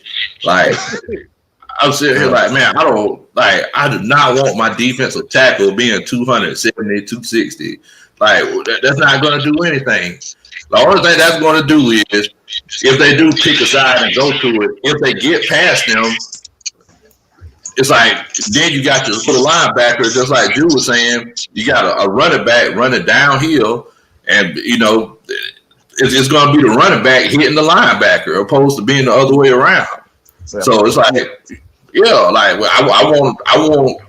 I want there to be running plays, and by the time everything is said and done, we don't know what happened because there's a whole bunch of bodies. That's what I want. Mm-hmm. Exactly. I got the perfect example, and I done showed this on the show before. Mike know where I'm about to go with this one. Look on the left side. Woo, yeah, Big Ted Washington. That's a monster, Ted boy. Washington. That's a lot of beef, boy. Yeah, I wouldn't even try that big dude. I ain't stupid. That's a lot of beef right there. This boy made Warren Sapp is not a small guy. Warren Sapp is not a small guy either. So that's a big dude. But yeah, like you said, Coach. Yeah, we gotta get, like all y'all say, we gotta get tough. Like I said, Gano was out there fighting. I seen that. Yeah, you know that's my favorite Falcon right now is Matt Gano. So he go out there and ball. But we need more. We need more of that. We need the mentality of it. It's the mentality. Because we got to remember, Dante Fowler's only 240 something damn pounds. He's small. A bunch of barking. He a Chihuahua. I mean, even going back to the Hard Knocks, guys, when Mike Smith gave the speech at the beginning of it, everybody says the Falcons aren't tough. This has been a problem for years now. Like, you need to go ahead and fix it, man. Like, I'm getting tired. Like, just changing the color of the uniforms aren't going to make us tough. You know what I'm saying? That goes along with that same culture of challenging an interception that everybody in the world seen was a drop pass. Like, just changing the color of the uniforms aren't going to make you tough. Like, they could just go out there and they draw shoulder pads. If they tough, they tough. Right. All right, now I'm going to have to put this guy on blast right here. Ron G said our rookie cornerback is trash. This was his game to put away, but he sucks. I don't know what the hell game you was watching. Ron G smoked crack. Boy, he would. Boy, I don't want none of that. He was I'm good on that one. That peyote. Peyote with the, I don't know the recipe. I'm just saying. Right. All I'm saying, Ron, is that there's not that many people that can keep up with a cheetah. That's all I'm saying. Exactly. Like, the fact that he kept up with that man, then high pointed the ball the way that he did, he played that play perfectly. He didn't make the catch, but he playing DB for a reason. Fact of the matter is that he played that play perfectly. Like, we still had chances to win the game after that. We just didn't do it. Like, it's a team loss. We can't put it all on him. Yeah, that's a team loss, man. Yeah. Like, we had a chance to go into overtime and we missed the kick. You know what I'm saying? Like, you can't just say because one player didn't make that one play. It happens. Like, I've seen, Patrick Mahomes fail. Like, let's be honest. Patrick Mahomes had a terrible, I wouldn't say terrible game, but he didn't have a great game. He only had in the fourth quarter, like less after that pass to, I believe it was Kelsey. He was under, the Falcons actually kept him under 200 yards passing. So he did not perform well at all. They killed this dude. But this dude asked, well, he so I'm gonna say he asked another one. He said, what has he done this season? I'm gonna ask you a question. If your cornerback is always in the spotlight every game, that means He's not doing what he's supposed to do. He's not doing, like I said, if you don't hear your corner that much in the season, he's doing something great. Absolutely. Quarterbacks, offensive linemen. If they're not showing them on the sidelines looking crazy or calling their names during the game, then trust me, they're doing the right thing. And the fact of the matter is that you talk about what has he been doing this season? This man been tackling like it ain't like he don't got no business. He's tackling so good, I'm actually worried. Like that's how good he's been tackling. Yeah. So I've done some film breakdowns on this tackling, his physicality, so you guys definitely check that out. I about to say Rod G trying to make his point again. He said this was his chance to show. Hey, he held the fastest wide receiver in the NFL who has 15 touchdowns. We're talking about Tyreek Hill, bro. You go out there and chase Tyreek Hill around. You tell me how easy it is. I'll tell Ron G this. I'm gonna put a challenge to him. I want him to go out there and guard Tyreek Hill. I know my black ass ain't doing it. I'm good. He gonna burn me in half a step. So, but the that you literally took the fastest wide receiver in the NFL. You only held him to 64 yards because he was most of the night, most of the game. Him and Isaiah, they took turns on Tyreek, and they did a wonderful job. And not like I said before, when you have it's all about maximizing that player's ability, and a lot of coaches get it wrong. They try to fit a lot of these players in their scheme, and then when you see, them go to teams like the Pittsburgh Steelers, like Minka Fitzpatrick, he's a perfect example. You know what I'm saying? Miami was trying to fit him into what they wanted him to do, but when he went to damn Pittsburgh, you see exactly what Mike Tomlin did. That dude put him in a position where he can say, and now they're a freaking turnover machine. Like that defense is freaking scary. When they are on, bro, they are scary, scary defense. And that's what it all comes down to, maximizing that player's ability and put him in a position where he can succeed. Here you go. I ain't even got to get on no more. Here's what Santana said about it. Yeah, that dude, he's gonna cry.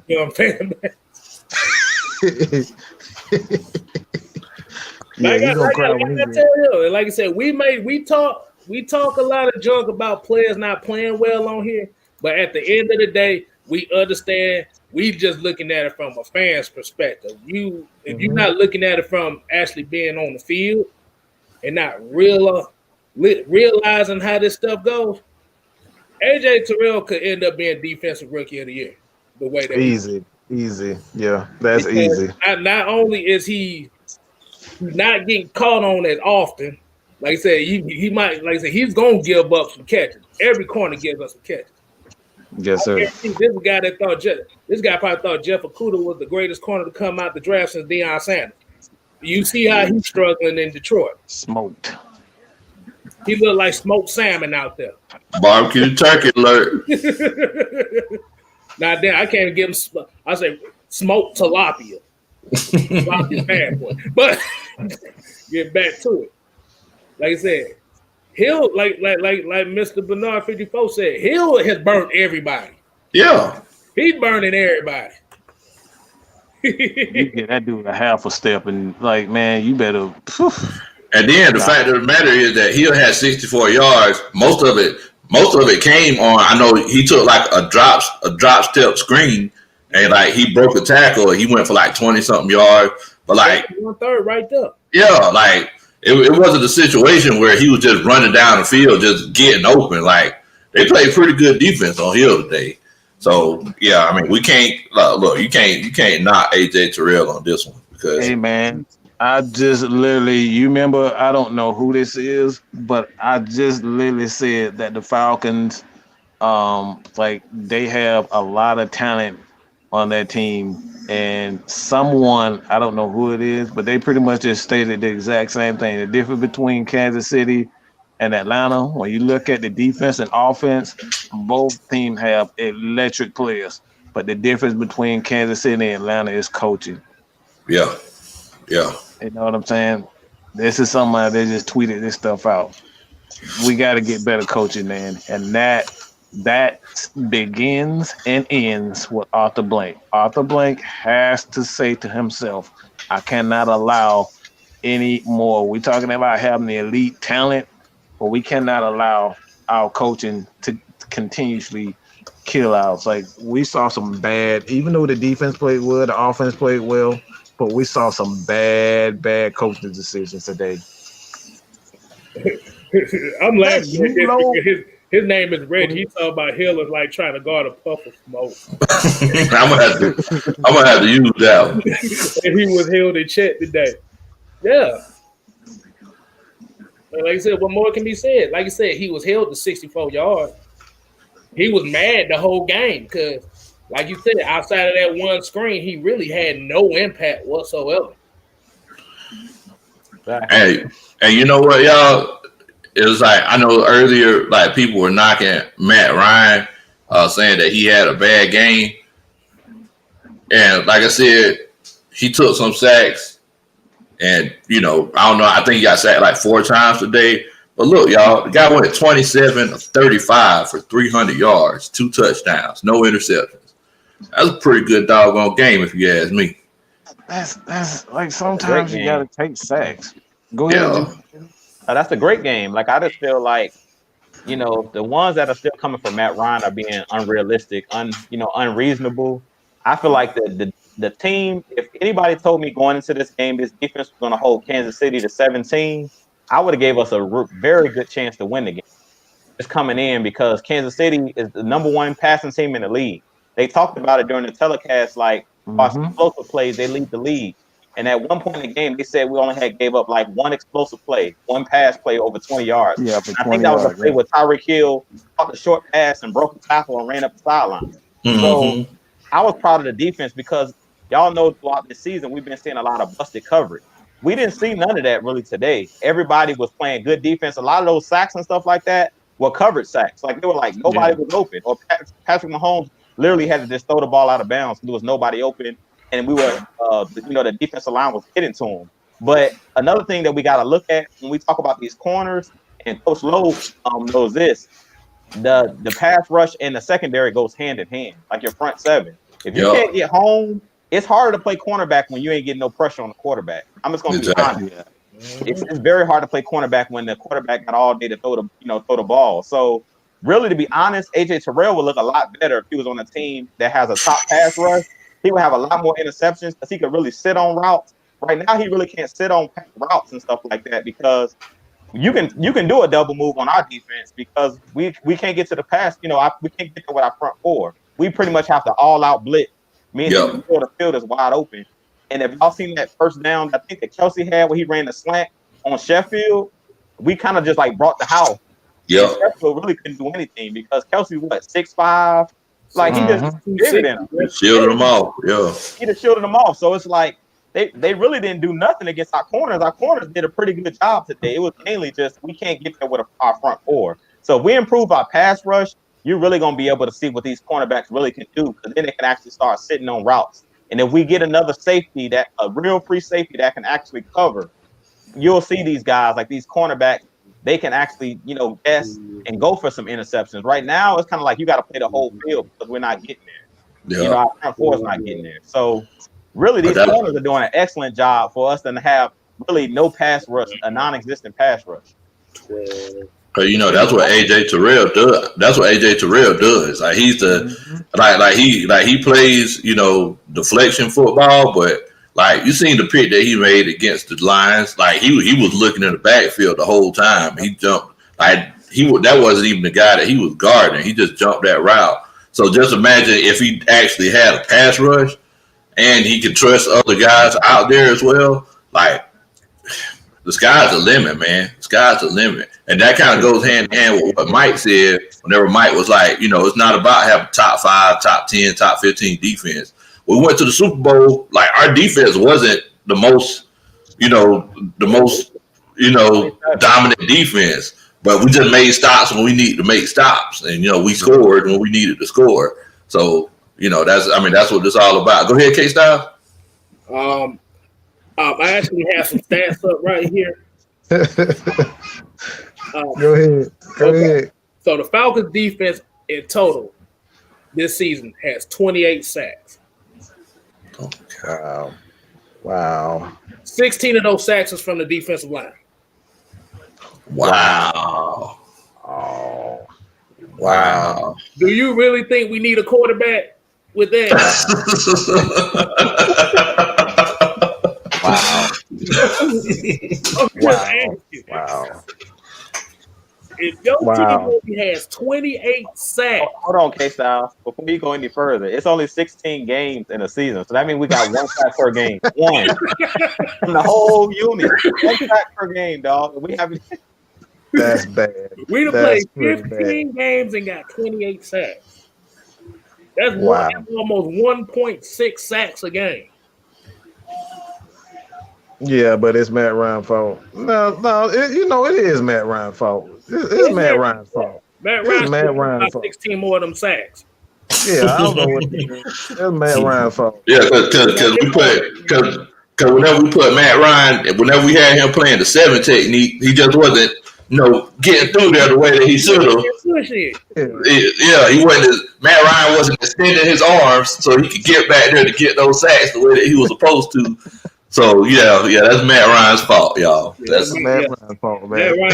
Matt Ryan's fault that this team only got 28 sacks, and 12 of them came from anybody outside the defensive line.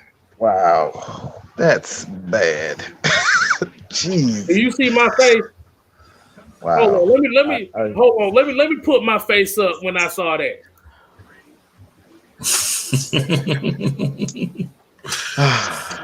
Yeah, man, I'm speechless on that. I can't even explain how you even have. Jeez, wow. Exactly. Look. Hold on, let me put that up there. Hold on, I just had it.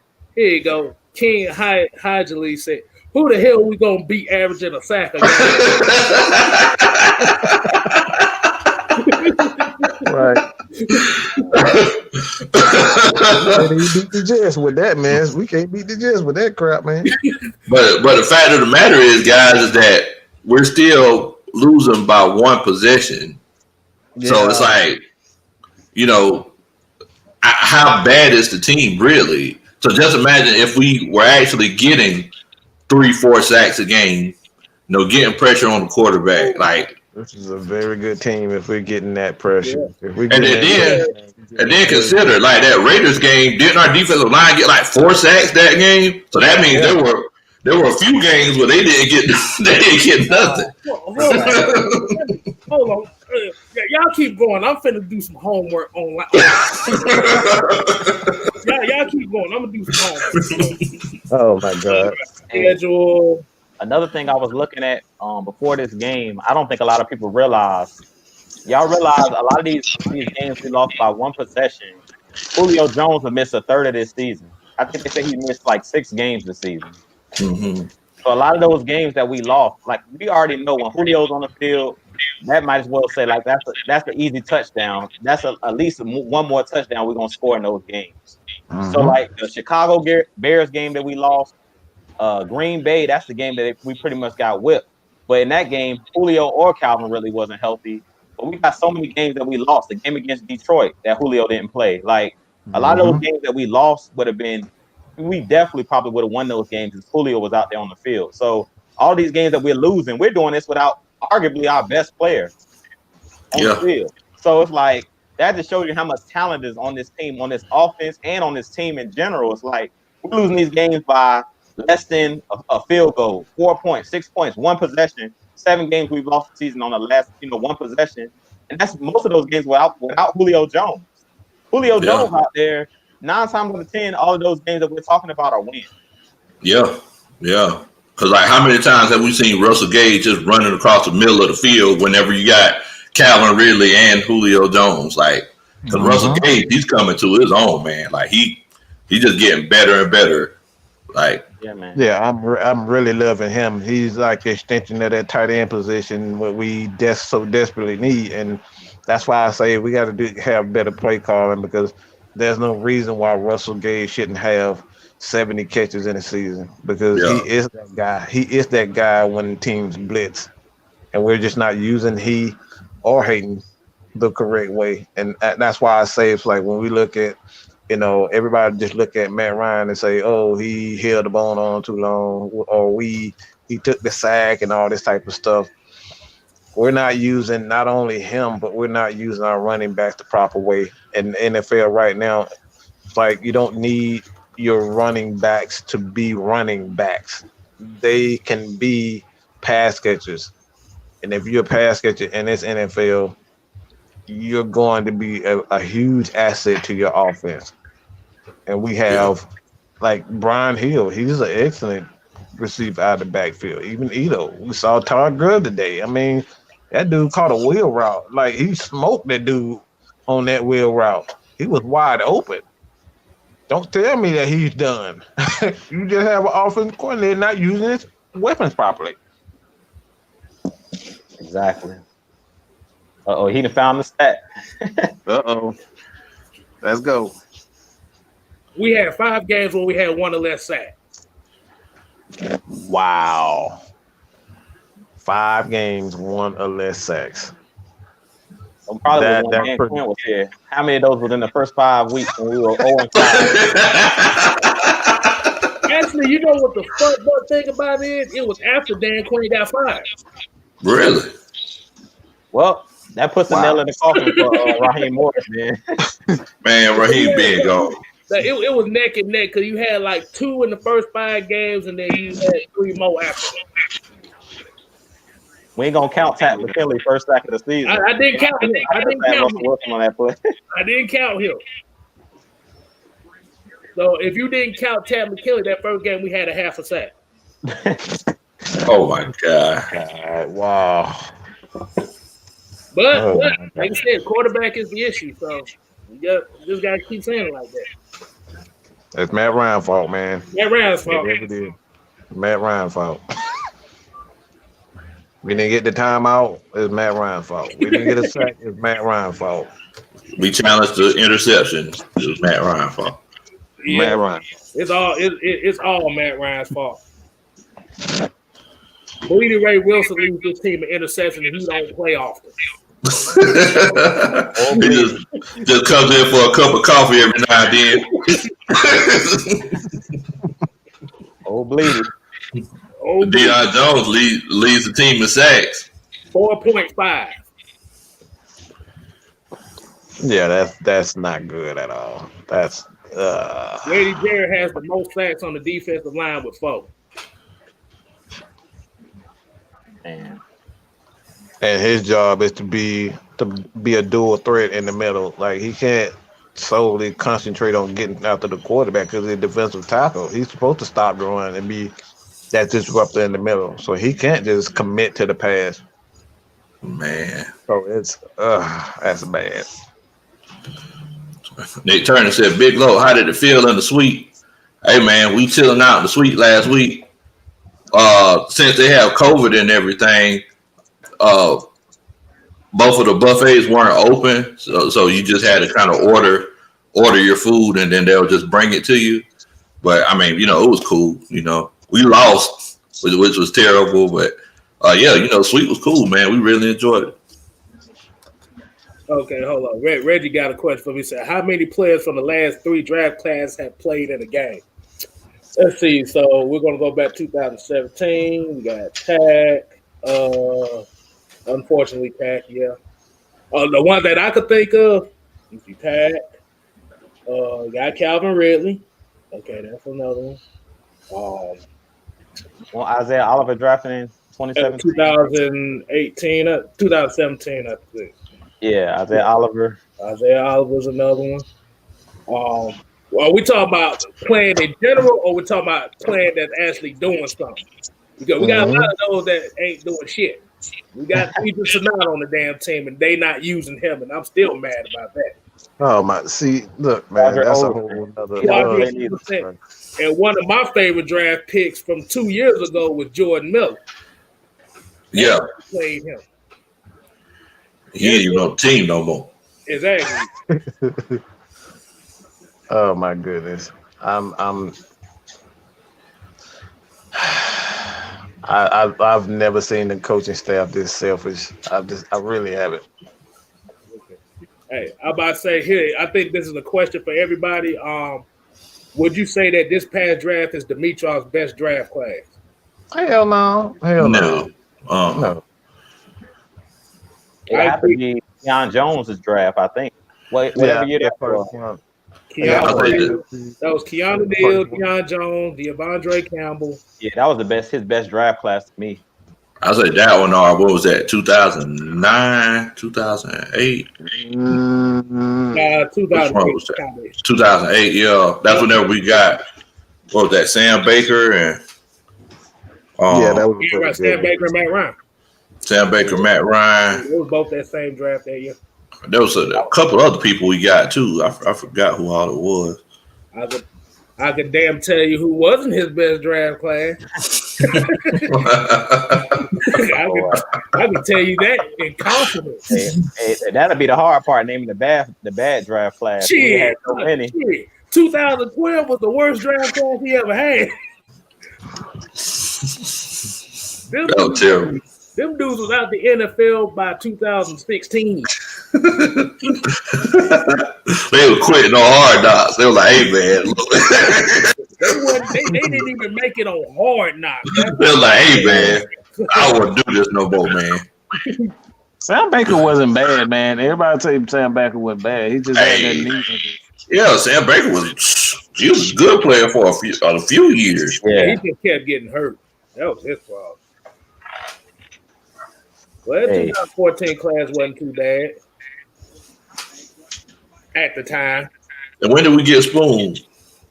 Spoon That was 2013. 13. So, yeah, 13, yeah. Yeah. Okay, let's see. I think he was 2013. He was like 2010, wanted because he was here in 2012. Yeah, he was. Okay. Sure was, yeah. He was Yeah, like 2010. He was like that 2010. D-Pot squad, yeah. Mm-hmm. Yeah, I mean, he didn't hit. Hold on, 2012 was the worst draft class he ever had. Because let me read some names out to you. Don't. Right here. Don't nobody give us nightmares, dog. Okay, let's see. Let's see if the Falcons fans will remember these names here. Hold on. Okay, we got Lamar Holmes. Oh, No. He was an offensive lineman, offensive tackle, right? Yeah, left tackle, I think. Peter Cons. Oh, Terrible. Brady Ewing. Oh my God, third round fullback. Come on. Who is it? Trevathan Robinson. Hold on. that was a defensive tackle, right? Robinson and Charles Mitchell and Jonathan Massaquoi. That man should never be a better GM ever again. Ever.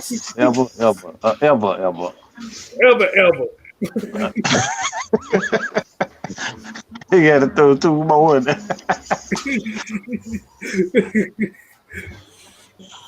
Yes. Brady Ewing, I remember that. I was like, okay, so. Yeah, that was my face. Like, bro, third round or fullback? No. He was a fifth round pick. Oh, he was a fifth round pick. That's still early. He a fullback, like undrafted free agent.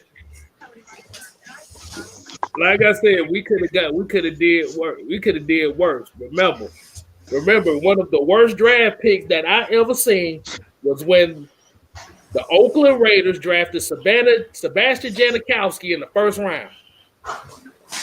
Or whenever the Tampa Bay took that kicker. Huh? Oh yeah. Robert Aguayo in the second. In the second round. Was it in the second round? Well, it was the first. No, Aguayo was the second round. Oh, I thought he took in the first round. Nah, that was the second round. Janikowski was first round because he was like almost a top 15. He was almost a top 12 pick. I think he was 14th overall. Oh yeah, that dude can kick from here to Jesus. You know what I'm saying? He ain't gonna hit with the greatest accuracy, but he kicked that. But my thing is, don't nobody draft kickers in the first round. Yeah, was like the worst draft class I ever seen. I am not joking.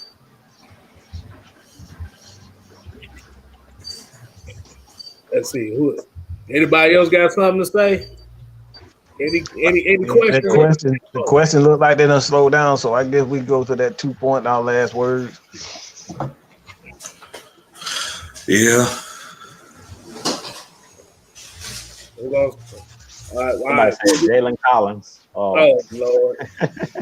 Man, I used to love Jalen Collins, man. I don't care what nobody say. I like Jalen Collins. I like old Jalen Collins, man.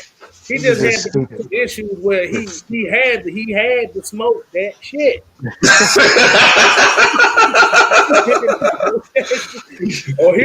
Crazy. He had to get the gotcha. Okay. All right, so here we got a question here. It says Justin Clayton says, "What do you think we need to do with the third pick?" Trade down. Trade back. Trade that bitch back. Yeah. Trade back. So get you some more picks. There's no need for. Go ahead. You know how, like they say, you know how valuable that pick is. If you trade that pick back, you can get another first rounder and get you a couple second rounders out of that. Yeah, because we don't got no money to make big splashes in free agency. So it's like, we might as well try to hope that we hit like we did on 2016 and make some good picks and just trade back to like the 10th pick or something like that. See what we can do. Exactly. I'll trade out. I mean, if you don't have the chance to get the best quarterback in the Falcons position, there's no need to keep that pick because you already have a very good quarterback, a very good receiver, two all-pro receivers. You have a tight end, Hayden Hurst. Maybe you can draft a tight end to kind of go with him, but it's like you got Foyer who's he's gonna command a contract real soon. You're gonna have to make a decision on that. It's like you can trade back, get Michael Parsons. If you can't come with because what people don't realize with Foyer is gonna command a lot of money. He's gonna command over $30 million. So I'm not sure if the Falcons can financially keep him. They're going to have to, if they're going to keep Foyer, it's extremely difficult to keep two very good linebackers like Seattle's. Like you can't keep, it's very uncommon to keep a linebacker who's making over $20 million. That's difficult to do. So they're going to have to make a decision whether or not to keep Foyer Olakun. But I'm just going to be honest, I don't expect them to keep Foyer. I think they're going to make a trade for him. He's going to go to another team, and we can draft well, draft his replacement. It's like Walker is a very good linebacker himself. Like that dude is physical, man. So the Falcons have options, and I fully expect Foyer to be on the trading block. I'm just going to be real. I'm not advocating for him to go. But when you have limited, these are the things that kind of screwed us with Thomas Dimitroff getting these because we're still paying Devontae Freeman, Alex Mack. We're going to have some cap room to do things here and there, but we paid all our players and we kind of gave, some other players some bad contracts, and that's going to hurt us. So I don't expect us to be able to keep Foyer Olakun. And then, another thing is that, everybody talking about taking a quarterback early, with that third pick. So if you look back over the course of history, how many number one guys, go on to be, just wildly successful, number one quarterbacks? If we look back over the course of history, we have our Peyton Mannings, but we, once again, K-Styles, show us the football, show us the Super Bowl calendar. Of all these quarterbacks, how many of these guys were number one picks? Okay, let me put my pen up here. Okay, so do I need to educate again? Yes, sir. I got the Falcons calendar for this upcoming year. We got my Super Bowl champions. So how far back are we going, Coach? Let's go 15 years. 15 years, so that would be 2005, right? Yeah. So that will be, let's see, Tom Brady, 6th round. Ben Roethlisberger, 11th overall pick. Mm-hmm. Okay. We had Peyton Manning, Number one. Eli was number 1 overall, but okay, that's on that tidbit. Drew Brees, 2nd round. Aaron Rodgers, 24th overall. Joe Flacco, 18th overall. Russell Wilson, 3rd round. Brady, Peyton Manning, Doodle. Nick Foles, The 2nd same round. name over and over again. Yeah, but it's just mostly riddled with Tom Brady. Yeah. Tom Brady, Peyton Manning, and Ben Roethlisberger. Yep. Yeah. So your franchise quarterback is not guaranteed to be a top 5 pick. Yeah. The thing that people are not taking the fact is you have to have a system for the quarterback. And Exactly. and the way that Mel Kiper Jr.'s goof ass gonna do, I wouldn't be surprised if fucking. And like I said, I might be going out on a limb. I'm gonna tell y'all this. I have a feeling that Zach Wilson gonna be the number 1 overall pick in this draft. Oh, really? Cause he's gonna big this dude up so much. This dude's gonna be the number 1 overall pick, and if he do, I'm just gonna sit here. I'm just gonna throw all my papers on ground like really. Well, Hey, man. Fool again. I don't know, man. I said this earlier, but everybody love a little sunshine out there. They just got a man crush on Sunshine, and I just don't see why. I just don't see anything spectacular about this dude. He's just a regular guy who can run. If you ask me, he doesn't make those exceptional throws that I see. Anytime you see Sunshine, aka Trevor Lawrence, when he makes these throws, it's always those deep ball throws. It's not one of those where he fitting balls in, after, getting the blitz or he feeling pressure and he does this, his Russell Wilson impression, or he's doing a Patrick Mahomes or even a Drew Brees when he's just standing in the pocket and he's just killing people with his arm. I don't see that from Trevor Lawrence. Can he be that? Absolutely, but I don't see anything special. Yeah, I've heard some people compare Trevor Lawrence to Mitchell Trubisky. Ooh. See, I've heard that. Automatic no right there. I've definitely heard that. Sometimes we got to consider the level of competition that the quarterback is playing against, and also who he's playing with. Exactly. So it's like, you're playing with Clemson, like, all those guys, all those wide receivers, and all those guys are going to the NFL. You know what I'm saying? So it's like, we look at what Matt Ryan did in Boston College, like, I think some of those guys bagged groceries. I can't even remember receiver he played with, a tight end, a running back, nothing. And that's why I don't fall in love, Coach Lowe. That's why I don't fall in love with the big school quarterback. Like, you can be a quarterback anywhere. I go and watch your tape. Like, Ben Roethlisberger went to Miami of Ohio, and everybody was like, who is this guy? Carson Wentz, North Dakota State. Like, you don't have to come from Alabama, Clemson, Notre Dame to be, a good quarterback. You got to actually go watch this guy's tape, and that's what Mike's talking about, him actually going through his progressions. In Clemson, their number 1 receiver is pretty much running wide open every single play. So you can literally go to the same guy. Like, if you watch the kid, Devontae Smith for Alabama, he's literally open every single play. So they can literally go to him every play. That kid in Mississippi State, I forget his name. That dude is, I think he's going to be a baller, man. That kid from Mississippi State, I saw him playing against Georgia, man, and he was making some incredible throws against the SEC talent. And we're talking about the ACC, and Kev can attest to this. The ACC don't really have very good. It ain't crap. Outside of Clemson and Miami, ACC ain't worth jack shit. Let's be honest.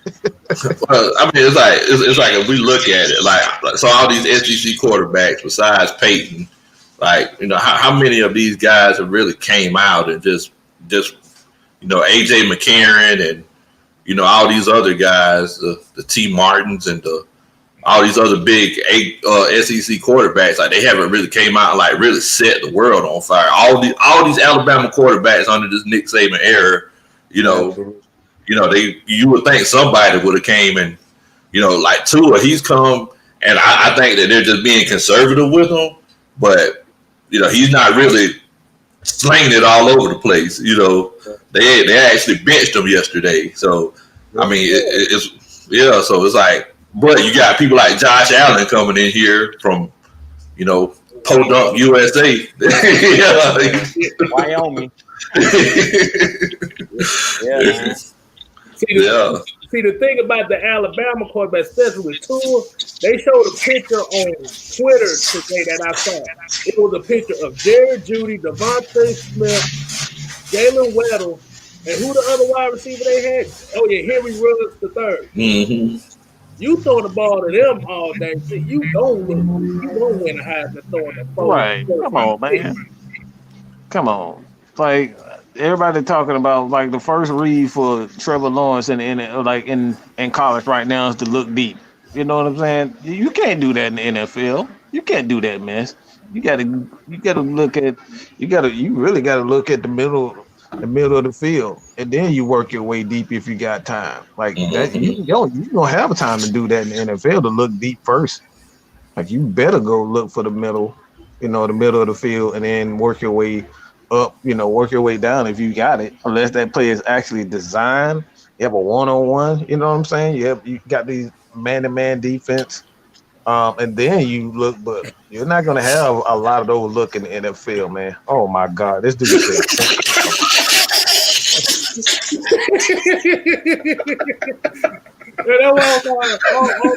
Almost spit the gear out. This dude said Quincy Carter.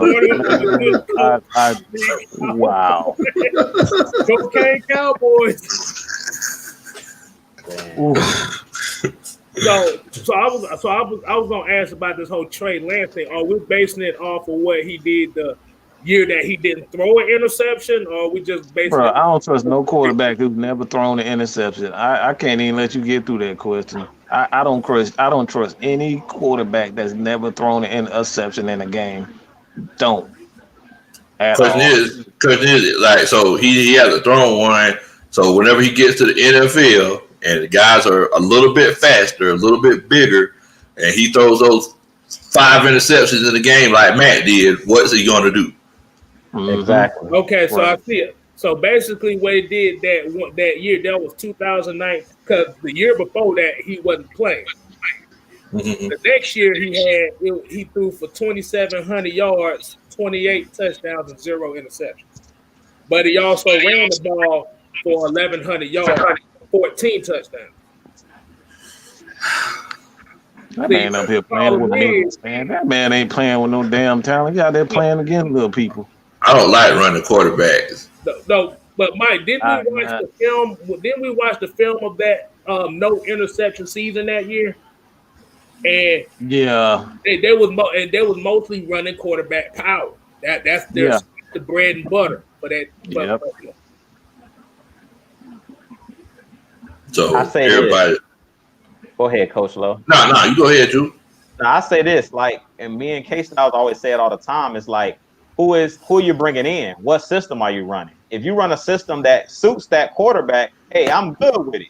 But if you're gonna bring in somebody that's gonna try to fit a round peg in a square hole, then good luck. You know what I'm saying? Like, it's just like what they're doing with Lamar Jackson with Baltimore. If you're gonna run an offense that's like a wishbone or spread offense, like a college style offense, I'm good with it. I love what the Cardinals did when they said we're gonna get rid of our quarterback and we're gonna bring in Kyler Murray because he fits what this coach is trying to do, what Cliff Kingsbury wants to do. But all I'm gonna say is this: a lot of these quarterbacks that are running quarterbacks, when they come out, they have a lot of success until you get tape on them. Once you get that tape on them, all of that stuff, all that running, and all of those little schemes that they're running, once they get a full summer and a full training camp to watch tape on you, like all of that goes out the window. Like Jalen Hurts, everybody's screaming for Jalen Hurts in Philadelphia. Like all that running and stuff he's doing right now, they don't have any tape on this kid. But once they get a full season or half a season or a couple games of tape, it's the same thing what happened with quarterback that was playing in New Orleans, Taysom Hill. When he played us that first time, we really didn't have any tape on him. But teams are starting to catch up to what New Orleans was doing. And that's the reason why they tried to basically rush Drew Brees back. Because they know, like, we can't win with Taysom Hill doing what he's doing with this type of scheme. We need more than what he can offer. Just first read and take off and run. Like, we need more than that if you're going to want to win a Super Bowl. That doesn't work in the NFL. Let me just say this real fast. A lot of people saying Mike, just saying I know K Styles, I know. But a lot of people, the reason why I say I don't trust you, talking about you putting the guy when you're playing with lesser talent.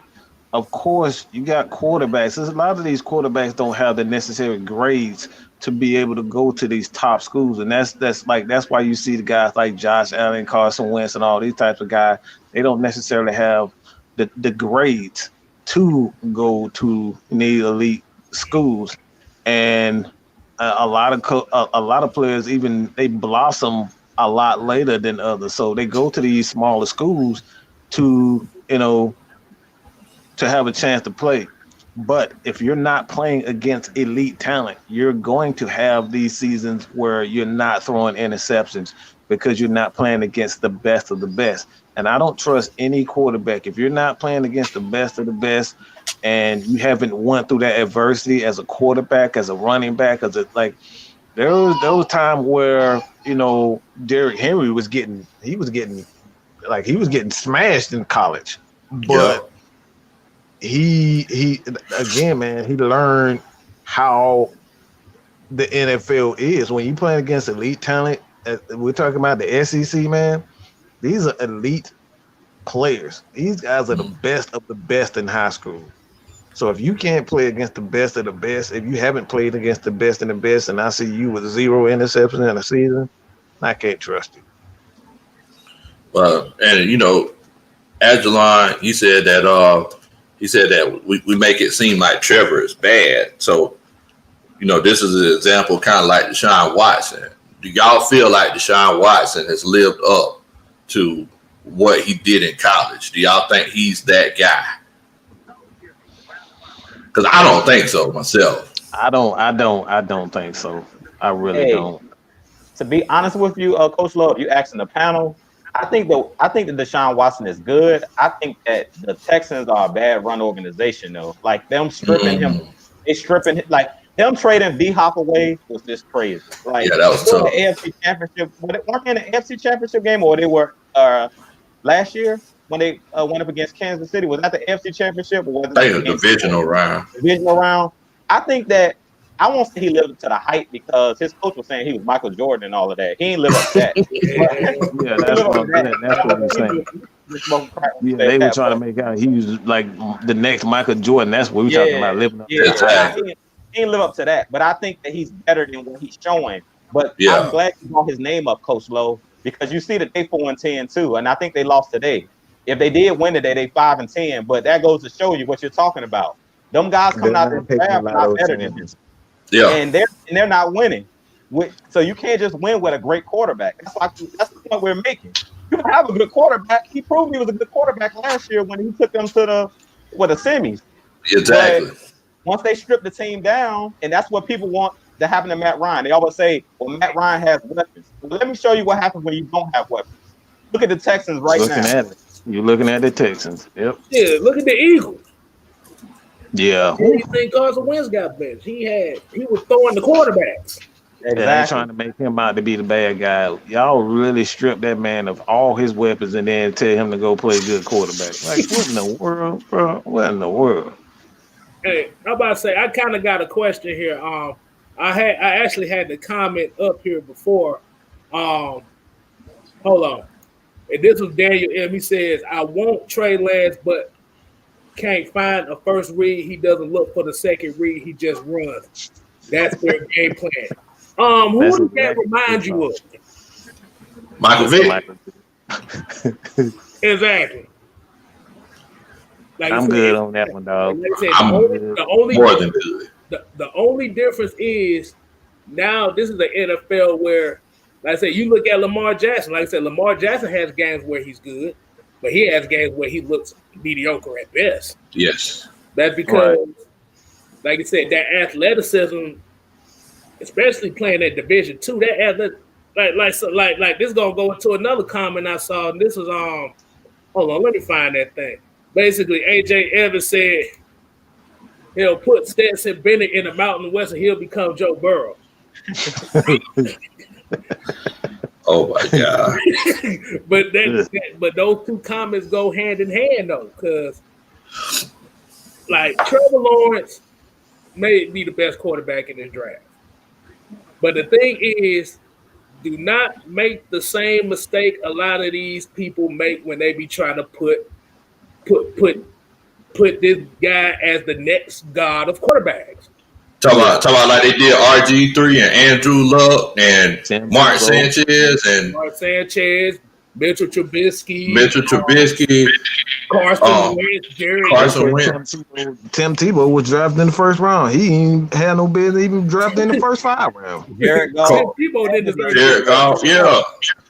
So it's like we see this every year. Like every year we see this. It's like Patrick Mahomes, he wasn't even on a lot of people's radar. Like, I remember saying, look, y'all, that kid in Texas Tech, like, that boy slinging the ball like it ain't nobody's business. Right. But he wasn't even on nobody else's radar. They were looking at everybody else because everybody gets caught up in the whole media thing. Jerry said Christian Ponder, Emmanuel, like all these guys. Who's the kid from Notre Dame that went to the Panthers? It just started one season and they just got. You talking about Jimmy Clausen? Jimmy Clausen. Yeah, the guy that Mel Kiper said he was going to retire if he didn't. Matt Barkley, another one too. Yeah, Matt Leinart, Matt Barkley, like all these guys. You know, so it's like every year they come out with the guide of quarterbacks. Yeah. You know, because they played on a good team. But then whenever they play with other people who are just as talented against other people who are just as talented, things change up. I got somebody for y'all, Vince Young. Well, you know what though, man? I feel like Vince, because he made the Pro Bowl a couple years, didn't he? Yeah, Jeff he did for a little bit. Jeff Fisher messed his career up. He didn't like it. He didn't want it. Brady Quinn. Oh man. So, like I said, we everybody wants the quarterback, but the thing is, you have to look closely at these tapes and how these guys play against their competition. Like, okay, so Trevor Lawrence wins games. He won a national title. That's fine. That's good. But don't get so caught up in the hype that you are willing to throw your whole franchise away to get this guy, and then he comes out to be a bust, and you're going to be more disappointed than ever. The next 3 to 4 years, 3 to 5 years, you stuck with him. Because there's only a handful of quarterbacks that get that kind of praise and actually succeed. There's way more busts at quarterback than they are successful. Oh, my God, yes. Man, they could. Oh, my God. Landry Jones, Blake Bortles, Freeman, y'all breaking them all up, man. Carson Palmer. Carson Palmer, I can't kind of put it there. Colt McCoy. Y'all remember Colt? He just set out that second half of the national championship. He's like, look, I'm going to the NFL next year. My daddy said I can't play no more. So like I said, this is a guy I say. So he'll be worth the risk. So the question I would have for you, and like I said, I ain't gonna be disrespectful for this. You might be disrespectful towards us because we ain't got the same mentality as you. Is okay. You take Trevor. How long is it gonna be before you're gonna get rid of him if he doesn't play with him? So that'll be my question to him. 3 games. We're gonna have a whole year before they be ready to get rid of him if he don't play well. I'm just gonna keep it real. We know how the fan base is. You play bad 1 year, you're automatically public enemy number 1. The real question I got for the panel is: have a rookie quarterback ever even won a Super Bowl? Because we say we really won a Super Bowl. No. Have any rookie ever won a Super Bowl? They want a quarterback that can run for 1,000 yards and pass for 2,500 yards. and a defense that's dead last in the league and everything. Yeah, I don't think a rookie quarterback's ever won. I know Ben, he won in his sophomore year, right? The second year. Yeah. But cause that year they were just leaning on the running game. They let him run they let the running game take that over. Yeah, I mean, that was just good coaching on Bill Cowher's part, man. Like, look, just give it to the bus, and everybody else do their job. That's what they did. And the way this team built, I'm telling y'all, we don't have a Pittsburgh Steelers personnel on defense. No, that was playing with Ben Roethlisberger. No, so we need a quarterback like Matt Ryan, or if anything, to be honest with you guys, and I've been saying this for a long time, I would rather take a veteran quarterback that's in the league before I'll take one of these rookie guys. Like how you were talking about Deshaun Watson, give me Deshaun Watson over these rookies. Like these guys I ain't never seen play in the league before. If we are really gonna get rid of Matt Ryan, give me one of these guys that are young, but I've seen what they can actually do. Hold on, Tavon Wilkins. I forgot to read the comment. Like I said, Tavon Wilkins, appreciate the $2.99. He said the king of wing, Jamarcus Russell. Hey, and here's another question I had. So, what would happen if the rookie scale contracts were like they was back then today? Would y'all have the same mentality? So remember, quarterbacks back then was already coming in making $60, $70 million a year. Guaranteed. So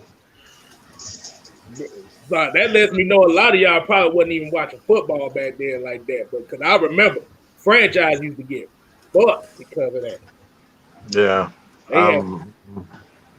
They had to change. I'm still not taking rookies unless I absolutely have to. I'm not taking a rookie quarterback unless I have to.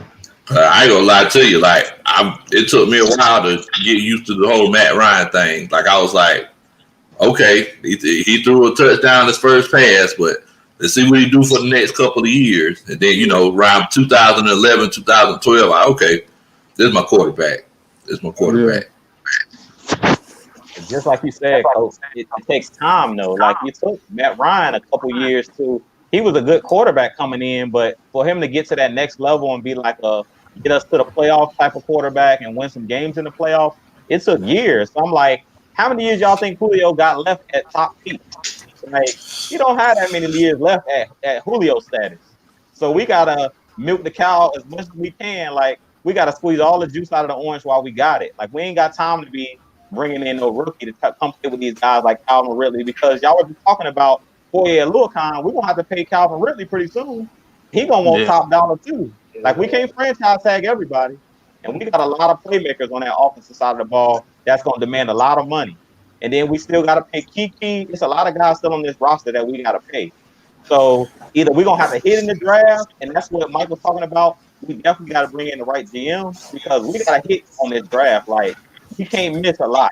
When we start missing in this draft, the team's going to really decline. Like, we think the team is bad now. But if we start missing in the draft, Julio and Matt Ryan are going to retire at some point, and then we're going to have to reload. And then that's when it's really going to hit the fan. Yeah. Now you mentioned that. Drew. Let me ask you something. Do y'all think that Julio is past his prime? I think Julio got like 2 more years left at being Julio, and then I think he kind of gonna level out. But I think that Julio's never gonna be like average. Yeah, that explosive. Yeah, I don't think that explosiveness is probably gone, but he's still Julio. He can still get 100 in a given point. Easy. Yeah. He ain't gonna get you that 300. That 300 Right. Break 2-3 tackles and take it to the house. Yeah. Bro, I know y'all see this comment right here, bro. I'm gonna put it on screen if y'all ain't seen it. Rodney Hill say go get Jake Fromm and let him sit behind. Nah, we don't need no problems. Don't. man. I was just waiting on. Rodney Hill can go straight to hell with that comment. He go straight to hell with that. Mike know what my comment is. I told everybody. Everybody don't want Matt Ryan. Y'all deserve Bo Nick. I'm an Auburn fan. Bo Nix is not good. If y'all want to see what bad quarterback play look like, watch some Auburn football. Bo Nix, Oh, that's what y'all deserve. Y'all want Matt Ryan. Bo Nix is horrible, man. Oh Jesus God. Christ. Bo Nix. He got the right name, Bo Nix. That doesn't sound. Bo knows nothing. Bo knows nothing. Bo ain't shit. That should be his name. Bo ain't shit. They gonna turn his ass into a fullback. Boy. God damn, but so it's Reggie C2K said Jake Fromm is Matt Ryan 2.0. No. You a lie. You a lie. Boy, cause I'm about to say, boy, you believe in Jesus, boy. But your ass be lying to yourself and you talk about Jake Fromm is Matt Ryan 2.0. And K-Styles, he's not even a Georgia fan. He can see that. He a Georgia Tech fan. He can see that. And we was running triple option for damn near 13 years. We got lucky to see a quarterback throw for more than 50 yards in the game. This is the greatest quarterback year we done had in almost 20 years. And we damn near lead the nation in turnovers and fucking turnovers in the red zone and shit. But Jay Fromm ain't it. You take Jay Fromm, I say you better get Steve McMahon out of retirement and tell him to throw some passes. Like, man, I'm tired of seeing hook routes. All right, that's all Jake Fromm can throw. I don't need to see any more hook. And he can't throw them well. He underthrows hook routes. He underthrow. I'm good on that prop. I'm good on that one. All right, so y'all go ahead and get to the end of the show on this one. Yes, sir. All right, so I'm gonna get the inbound, and I'm gonna go ahead and start the fast break. Jew, you want to start the fast break? All right. I want to thank all of y'all for tuning in. As always, look, like K-Style say, this therapy for all of us. At this point, we know that the season's over with. So I'm just, watching certain players, see what they got. I'm glad to see Matt Hennessy actually got some game time. You know what I'm saying? That's what it's all about. A lot of people say, he had some holding calls. He had some mistakes during the game. But, hey, that's what it's about, taking your lumps. So I'm glad to see the offensive line actually played pretty well today. I thought Matt Ryan was going to get killed out there. When I seen Steve Spagnuolo bringing those blitzes, I said, they're trying to kill Matt Ryan today. But Matt Hennessy, as the game wore on, he got better and better. Gono, I like to see him playing that guard position because they have been using him at tackle. So we're seeing what he can do at that guard position. We're trying to solidify that offensive line because it's going to be some moving pieces. Like I said, we can't re-sign everybody. I don't know what the guys think about this, but my closing point is going to be, I think Keanu Neal has solidified himself to come back because he's playing outside his mind, man. Keanu Neal is playing some good football this year. I'm glad to see he's finally back and has played a full season, knock on wood, because to have two devastating injuries, season-ending injuries back-to-back years, especially those lower leg injuries, I'm glad to see this guy back and confident. He doesn't look like he's out there hesitating. When he first came back the first couple games, you can tell he really didn't have his legs back. But watching him play these last couple games, like for the last half of the season, the last part of half of it looks like he's going to leg back. And he's playing aggressive, and he's not thinking there. So I love what I'm seeing out of Keanu Neal. And you guys don't forget, hit that like button, hit that subscribe button at AFN. We're on the road to 1K. Juice Talk Sports. Go hit that like button, hit that subscribe button, and hit that like button, subscribe button for everybody on the panel. Just K Styles, Mad Mike Sports, Big Country. Y'all hit that like button on all of our channels. Tune in every Tuesday night. Heavy hitters. Tune in every Wednesday night. ATLN Sports Zone. We appreciate you guys. But that's pretty much all I got at this point. Like I said, the last game of the season, we just out there playing for pride at this point. We know that this coaching staff is out of here. But at this point, all these players are basically playing for their next contract at the end of the day. They playing for their name on the back of their jersey. So the eye in the sky don't lie. And basically at this point, we're just trying to see what these guys got, some of these younger guys. But with that being said, I'm going to go ahead and kick it over to Coach Lowe. Hey, man, look, it's one of those situations. Like I've been saying these last couple of weeks since we've been knocked out of playoff contention, y'all just go ahead and enjoy these last games, because whenever March, April, and May come around and y'all be feeding football on a Sunday afternoon, you know, you'll have these memories. I know that this season hasn't ended the way that everybody wanted it to, but unfortunately, this is where we are right now. Look, y'all make sure that y'all subscribe to my channel, Big Low Country. I'm sorry, I am from the country, so it's spelled Kuntry. So make sure you do a country boy a favor and subscribe. I'm actually putting my link in the chat right now, so make sure that y'all subscribe to it. And I'm actually putting up a video because this is the first time. Last week I went to the game. It was the first time I ever been to the game in a pandemic.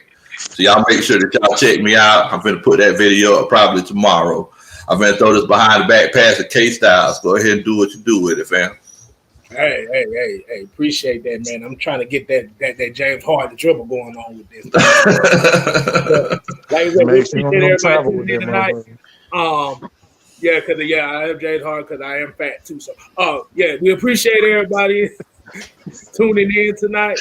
Like I said, make sure you hit everybody's handles. Like I said, you got Mr. Jew Talk Sports, Call Before the Storm.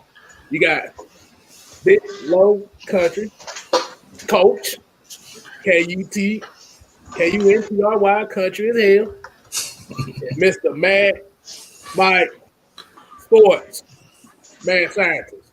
Make sure you hit everybody's channel. Make sure y'all like, comment, subscribe. Hit that notification bell, because anything could pop at any time and you don't want to miss it. Hey, I got some good news too for myself. I'm finally 5 away from 100. All right. What in the world? What in the world, bro? What in the world, bro? I'm about to say the rump of the litter trying to grow up. Man, here he go talking about it. Here he go. But yeah. Hey, so are we gonna actually? Okay, I know Nick Turner asking about film study Friday. We still gonna? I know since it was. Yeah, man, it was. It's yeah, we just letting everybody sit with the family, man. Yeah, it's just a family weekend, so we still have those film study Fridays. Right. So so definitely, my thing is, like I said, it's a sad time of the year. We ain't got. I'm about to say, if y'all want to, y'all can bow y'all heads. We got one more football game after this, and this is gonna be the end of the season for our Falcons. Like you said, the season didn't go as we planned.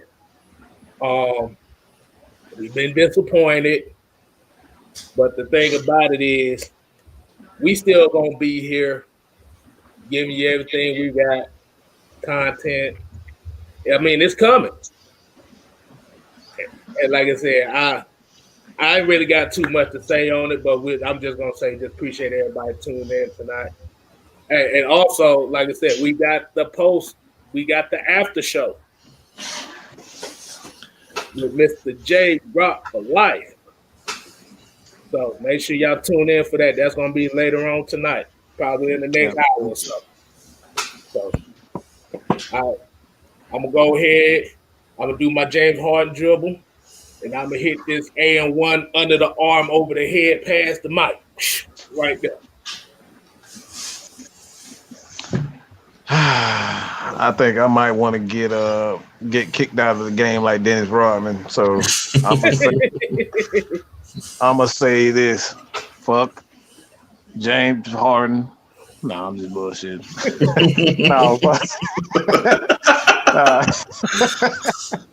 No, just the hell with this coaching staff, man. This team is just too talented to be losing games the way they've losing games. We've seen potential out of offense, defense, special teams, and anytime you have inconsistencies from all three levels of the team, that is a direct representation of the terrible coaching and the bad coaching. We just have to solidify this coaching staff and get some tough-minded coaches that only cares about the success and progression of the players and not their own personal careers. Because a lot of these coaches in the NFL right now, much like Kyle Shanahan, that's why Kyle Shanahan really having trouble in San Francisco. Everybody talking about he made Matt Ryan's career, but you see it over and over and over again. This dude still can't have a consistent pass game.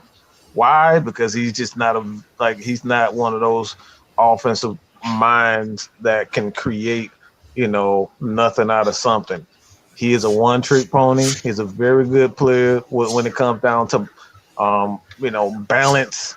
But even that, he failed in his first season as the Atlanta Falcons offensive coordinator. That's something that people always forget. He was horrible. He was absolutely horrendous in his first year with the Atlanta Falcons. All right, look. I wanted to run his ass out of all he wanted to do was just throw the ball to Julio. His answer to everything was just, all right, man, ain't nobody else catching the ball. We just gonna throw the damn ball to Julio. You know what I'm saying? He was even horrendous. So what I want is these coaches. I want them gone. I don't want them anywhere near any. I don't want him anywhere near a young coach. Dirk Cutter has absolutely no business near a young player, a young quarterback, because I honestly think that he ruined, and he can still play. I still think Jameis can play, but he ruined that kid's career, man.